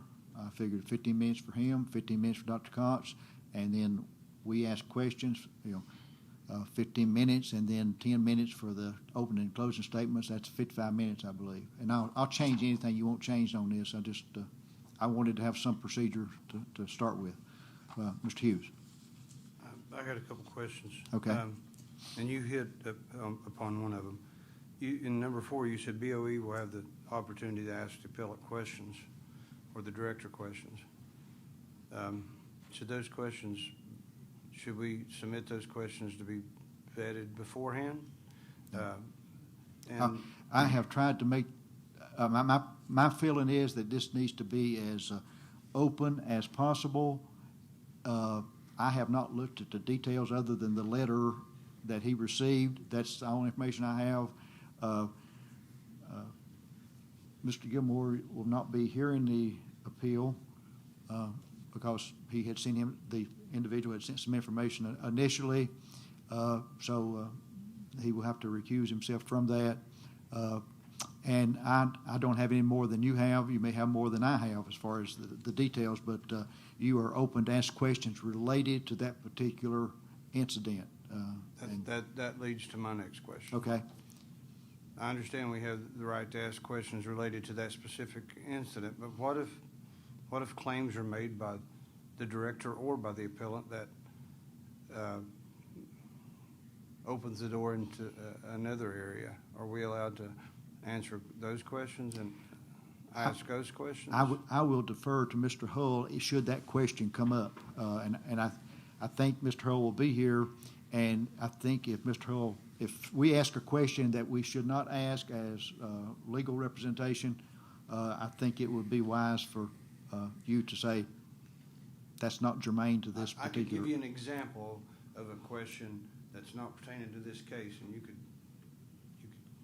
tell me if it applies. Would that be okay here now? Okay. Yep. Let's say that I'm making the appeal, and in my appeal, maybe I'm being disciplined for attendance, and I make this for one specific day, and I make the statement that, well, I've never had a problem with attendance. Does that give somebody the right to then say, well, now you made this claim, I'm going to follow up on that. Here's a history of your. Right. Well, I think it is important, starting off, to keep on track and keep the focus on what the focus needs to be on. I see my role as advising the board, and sort of like the judge would express, when the judge rules on things, I would express an opinion about things. I would say that has some relevance to your attendance. If you say I wasn't absent that day and I've never had a problem being absent, then that puts that into the controversy. But I think that's related to that question. But I think if you say, well, isn't it true that you did something bad back when you were a senior in high school, then no, I don't think that is relevant. So everything's sort of a judgment call, but I'll try to give you my best thoughts as it comes up. And board members, you don't have to ask any questions. I mean, I know you may be thinking, well, I don't have any questions to ask. You don't have to ask, but we have to give you the opportunity to ask questions based on what is presented and what you've read. And my only contact so far with the individual has been this week to tell him when the meetings are. I told him about the meeting tonight, and he asked a couple of questions about how he could watch it. So like I said, I assume he's watching it. He wanted to know the procedure, and I told him after the meeting tonight we would have a procedure in place. So if you want changes made to this, I'll make them and get him a copy of it. But I want to make sure that everybody understood kind of how we would go through the hearing. Keep in mind, this is setting a precedent for us because there could be more coming in the future, so it's critical that we do it right. And it's not a hearing to dismiss a teacher. That's totally different. This is a hearing on an appeal of a decision that was made. You say response to areas of disagreement.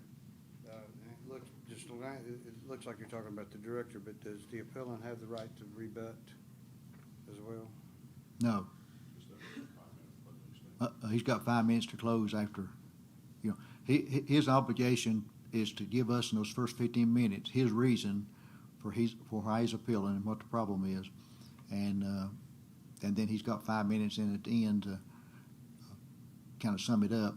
Now, if we ask him questions, of course, that would impact our hearing and decision maybe. And we've got to be as open and professional as we can be in what he has to say. And just like I said, I don't know if any of you have talked to him or not. I have not, and I think it's important to kind of remain otherwise. And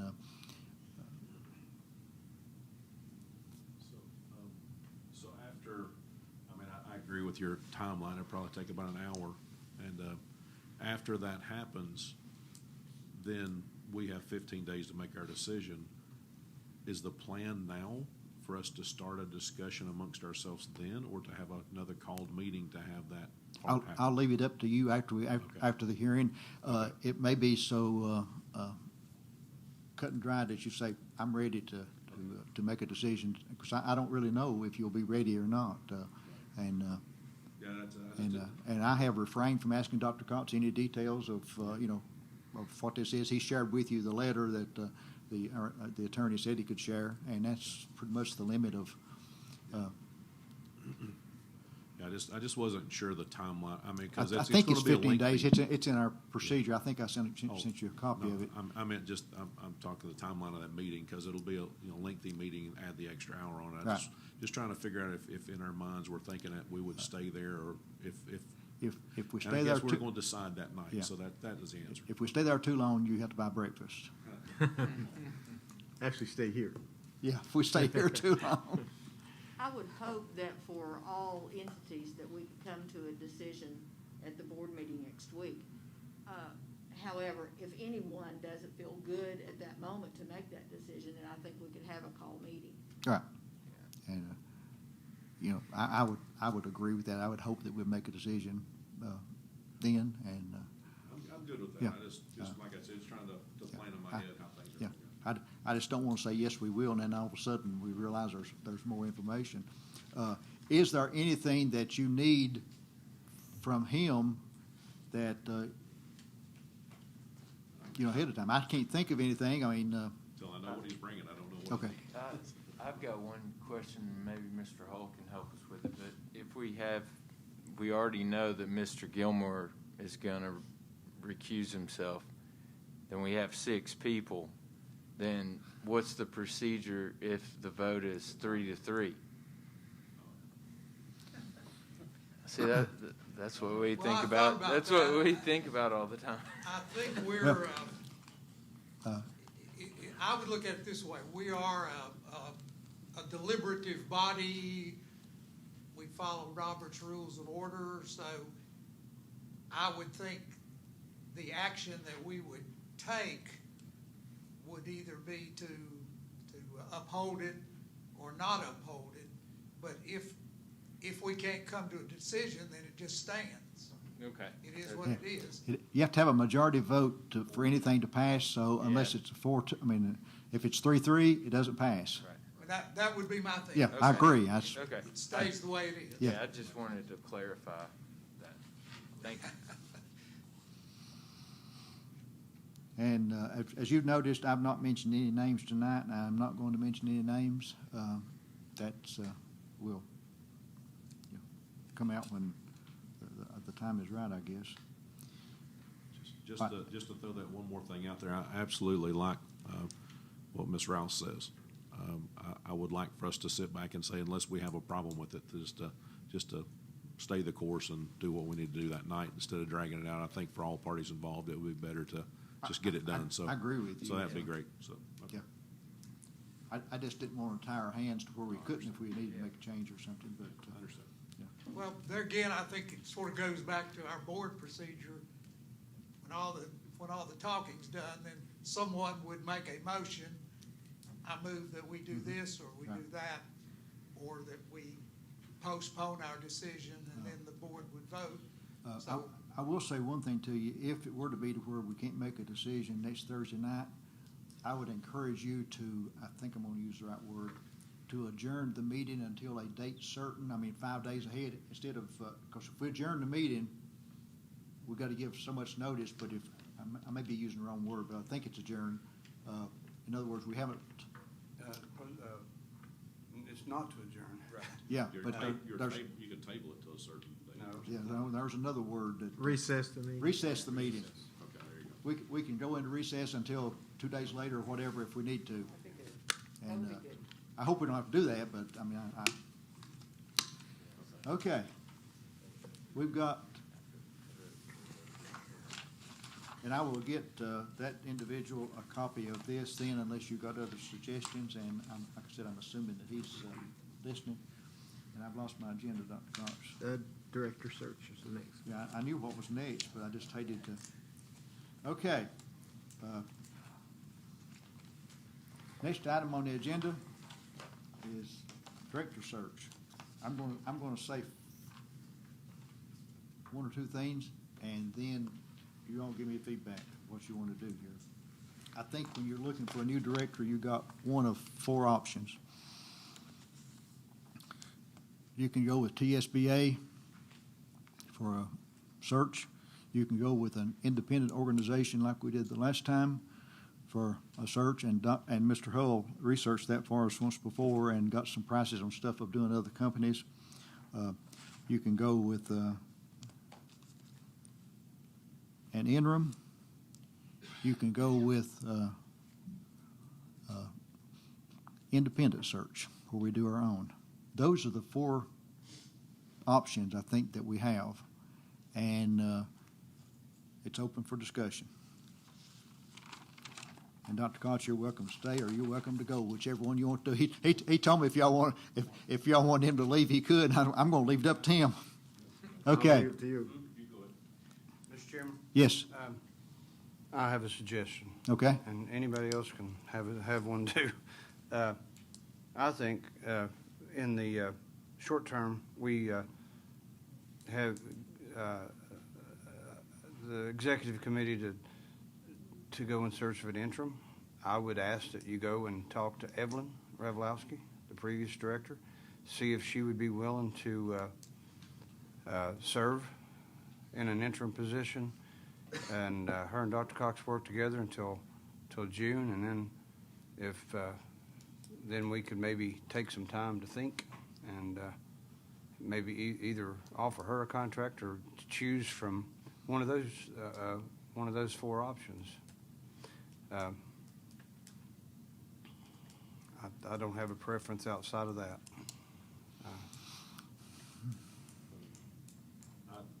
Just to follow up with Mr. Hughes, I don't have a specific person in mind, but I would actually like for us to move sooner than later for an interim, because I think that waiting until June and he's leaving, if we put another person in that position, then the learning curve may be there. I mean, if it's Evelyn, there won't be a learning curve. However, I don't want to tie it down to being one person. So I would like for us to really look at an interim position starting relatively soon, and not wait until June to put somebody in that position. So my only preference is that I despise a transition when there is no transition.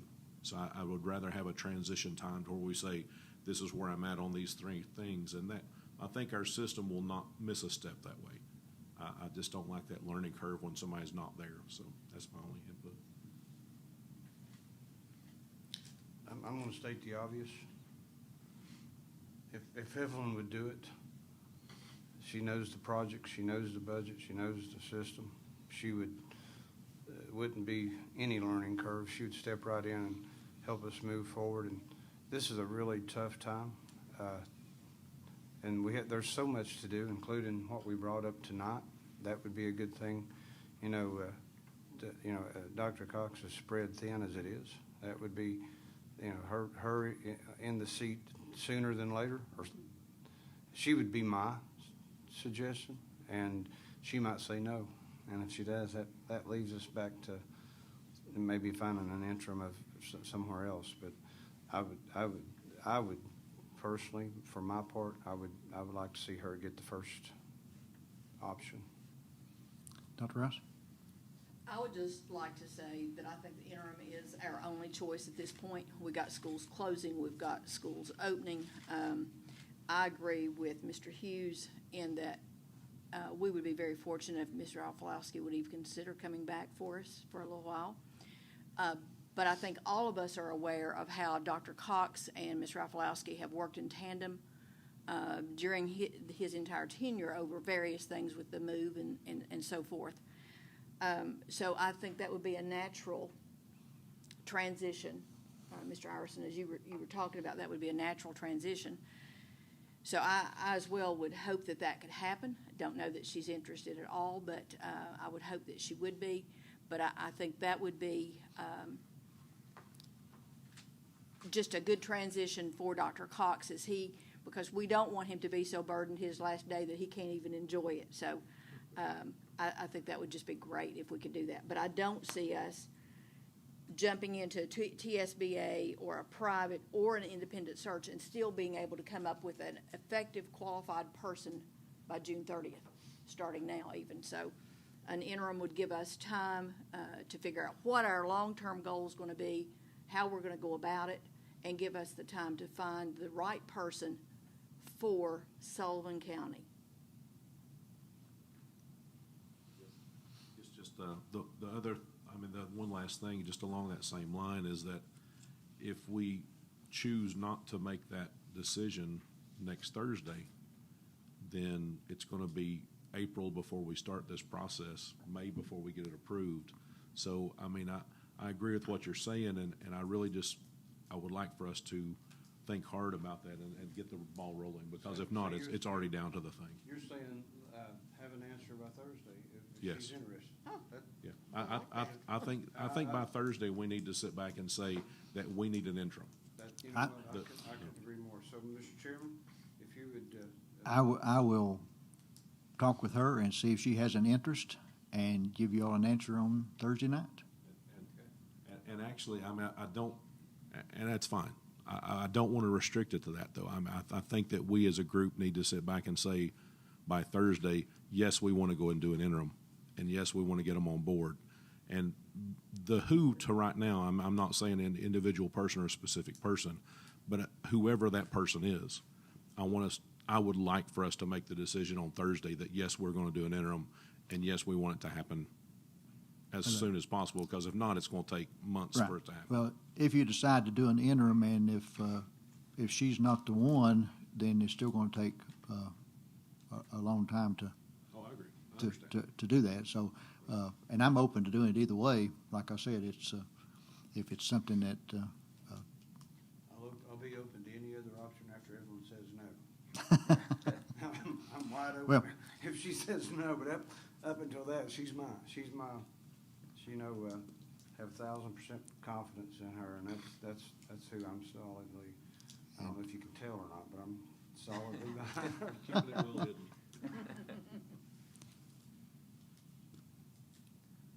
So you'll check on that, Mr. Jones? yes, I will. If Okay. that's and we're not voting on it tonight. Right, I will step out on the limb and talk with her. She may be listening to this already, so she might have an inclination. I hope she's not that bored, but she might be. But I will find out if she has any interest, and that might make a decision of. We have to have someone who is knowledgeable. We have to have someone who can hit the ground running. No question about that. And that's always a challenge. And we've just dumped more work tonight onto a director and someone who knows the ins and outs there. And I apologize for that, Dr. Koch, but I think we got to move forward with what Mr. Iverson brought up tonight of the needs and of our community and our people.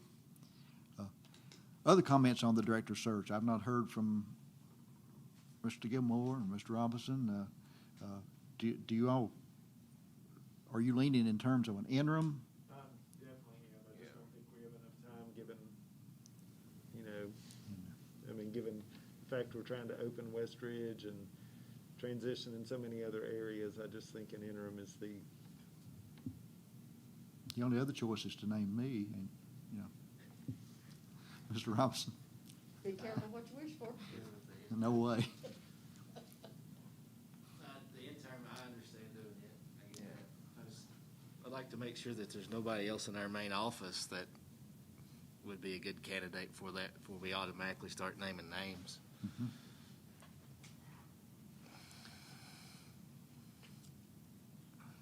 I'll be glad to search with anyone you have in mind. That the thing about it is, we need, when you're hiring a head coach, you try to look for somebody with experience, and sometimes you can have someone who's never been a head coach, and they'll be the greatest one around. But we're looking for a head coach now of something else. Dr. Rouse? Mr. Robinson, to that, I will say that it wouldn't matter who you got out of that central office, and I've got great friends there and very experienced people there. But if you haven't been in that director's seat, you don't have a clue. Ms. Rafalowski would bring to the table that she's already done that. Ms. Buckles, I don't know if you remember your quote to me probably 6 months after I left East. Do you remember it? What was it? I was 14 feet down the hall and didn't have any idea what you were doing in that office, so I sat in that chair. And I consider us having worked the closest together of any two people could work as principal and assistant principal. Would you not agree? But 6 months after Ms. Buckles became the principal at East, we had that conversation, and she said, I had no idea what you did. So I just say that, Mr. Robinson, to say there's there are great candidates in that central office. And if Ms. Rafalowski can't do it, then absolutely that's exactly where we should look. But it's just hard to hit the ground running when you haven't sat in that seat. And we've got so much going on in the next 6 months, it would scare me to death. Yeah. When I was an assistant principal, I was told by another assistant principal, it's a big world of difference between being a head principal and an assistant, because as an assistant, you can make all the recommendations in the world that you want to, but when that head principal gets those recommendations, he has to make a decision. And I thought, sure. Well, when I got to be head principal, I found out he was exactly right, because one day someone came in to ask me something about my second day of being a head principal, and I said, let me go ask and before I could get the words out, I said, I don't need to ask anybody. I got to make that decision.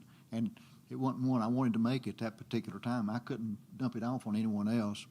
So we have to have somebody who's not afraid to make hard decisions, and we have to have somebody, whether it's Evelyn or someone else, but we got to have somebody who knows the ins and outs of the school system, and we can't rely on misinformation like obviously I had tonight about the lawnmower. One of us did anyway. I don't know who's right or wrong. We've got to have someone who has that knowledge and that database. And if Evelyn is not the one, then we've got to find that right one, whether it's somebody already on board or somebody in another school system. But it's going to be a challenge no matter who does it.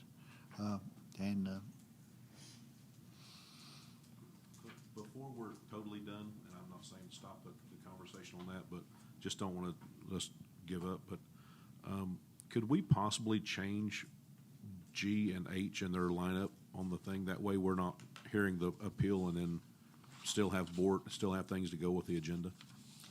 Well, could we make the appeal the last thing versus, because if we start talking about that and then I don't know, I would just like for the appeal to be the last thing, or is that not okay? Well, we had it that way to start with. I say Dr. Cox and I did. We had to appeal the last thing, and I'm the one who said let's make the director search the last thing, and I don't know. Oh, that's fine then. I don't know. I'm open if that's what you want to do. I'm okay with it. I didn't know how long we'd be on the director search, and I was.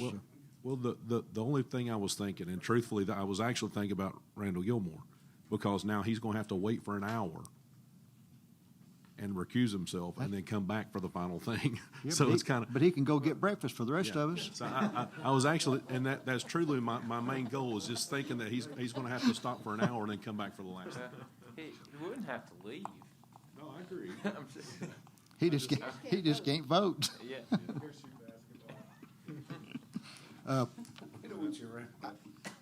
I'm okay with it. I was just really trying to make sure that we weren't sitting there talking about the director search, knowing that the appeal was coming up, and I don't know. I don't care. I say if we could move it to the front, and I think we'll know that way. We'll know before we get down into the chairman's comments and stuff what we may have to do. If she says no, before she says yes, it answers some questions. So you're saying make the appeal the last thing? No, I'm saying Make the director search first, which in fact will make the either appeal way. last. Yes. I would put the director search first and then the appeal, because I think one will be a lot quicker than the other. Okay. The director search thing, that's going to be a very short discussion. Either she says yes or we're going to go another direction. I just know I would appreciate not having to wait for an hour to do the last thing. I hadn't thought of that, but thank you for thinking. Stay here though, right? He can't go ahead and leave. Yeah, he's buying breakfast. He's going to get it. He can't leave until it's adjourned. Exactly. That's okay. Dr. Cox, can you change and put director search Sure. E and Wait a minute. Are you I'm s- swapping G and H? Or anywhere you want. Yeah. I'd just rather have. Anyway, get the, Okay. get the appeal, All right. get the appeal last, All right? We certainly can do that. Yeah, make the appeal F or whatever it is on your, I got a different list. It's a- But Dr. Cox had it that way to start with, or Right. maybe I did, and I switched it then. Okay. April board meeting, that comes during spring break week, and I don't, Can I bring something up? One of the reasons you guys moved this thing to Thursday is I had that built-in Tuesday meeting that's gonna change going forward, and I'm not gonna have that. So you could, and I just found out that Mr. Gilmore, he teaches a class on Thursdays, and maybe somebody else has a work schedule conflict that, can we think about, Mr. Gilmore, could you expand upon that? So I teach the first summer session at King, a class that begins at 7 on Thursdays. So it begins May, I want to say it's the 6th, which is May? probably, beginning in May and June. It's just a May, June, Okay. kind of a short Okay. session, so, yeah. so we could change that one in, okay. I could do, I could still do the work session because the class doesn't begin until, well, I don't know if I could, because some of the work sessions last a good bit of time, so. They didn't last that long under the former chairman, so something's wrong. I have been reminded of that. Well, how about on Tuesday, June the 6th? Can you all do a work session then? June? I'm sorry, Tuesday, April the 6th. Tuesday, April the 6th. And do the board meeting that Thursday night on April the 8th, April 6th at what time? 4:30. I can't be here till 5:30 or so. I work till 5 on Tuesdays. So, Okay. I mean, And, it doesn't matter. I'm okay either way. I'm good. Actually, Dr. Cox and I were going to have it on Thursday the 8th and just do everything together. And would that work, I'm okay with that. Paul? Thursday, April the 8th, we'll start at 4:30 and do the work session and do the board meeting. Is that all right? Are we looking at going to, at one time we talking about going to touring schools and that kind of disappeared for the work sessions and stuff. Are we getting back to that or drop that or what's going on? Well, that's my fault with COVID because we got changed around. We need to go back to visit some of them, but we got so much going on now. We found out we had a problem with broadcasting from other schools, so and that's why it turned out here.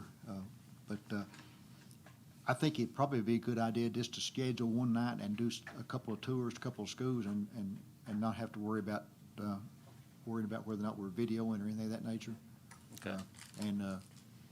So if this coming Thursday, if you all want to set that up, we'll set a time up to do that. 'Cause I think it's a good idea. I know you mentioned going back to North and just looking at what's there. Yeah. And we still didn't go to South. We needed to do that.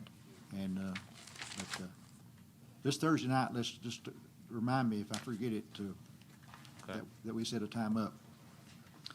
Now, we've got a tour next Friday at Westridge, right?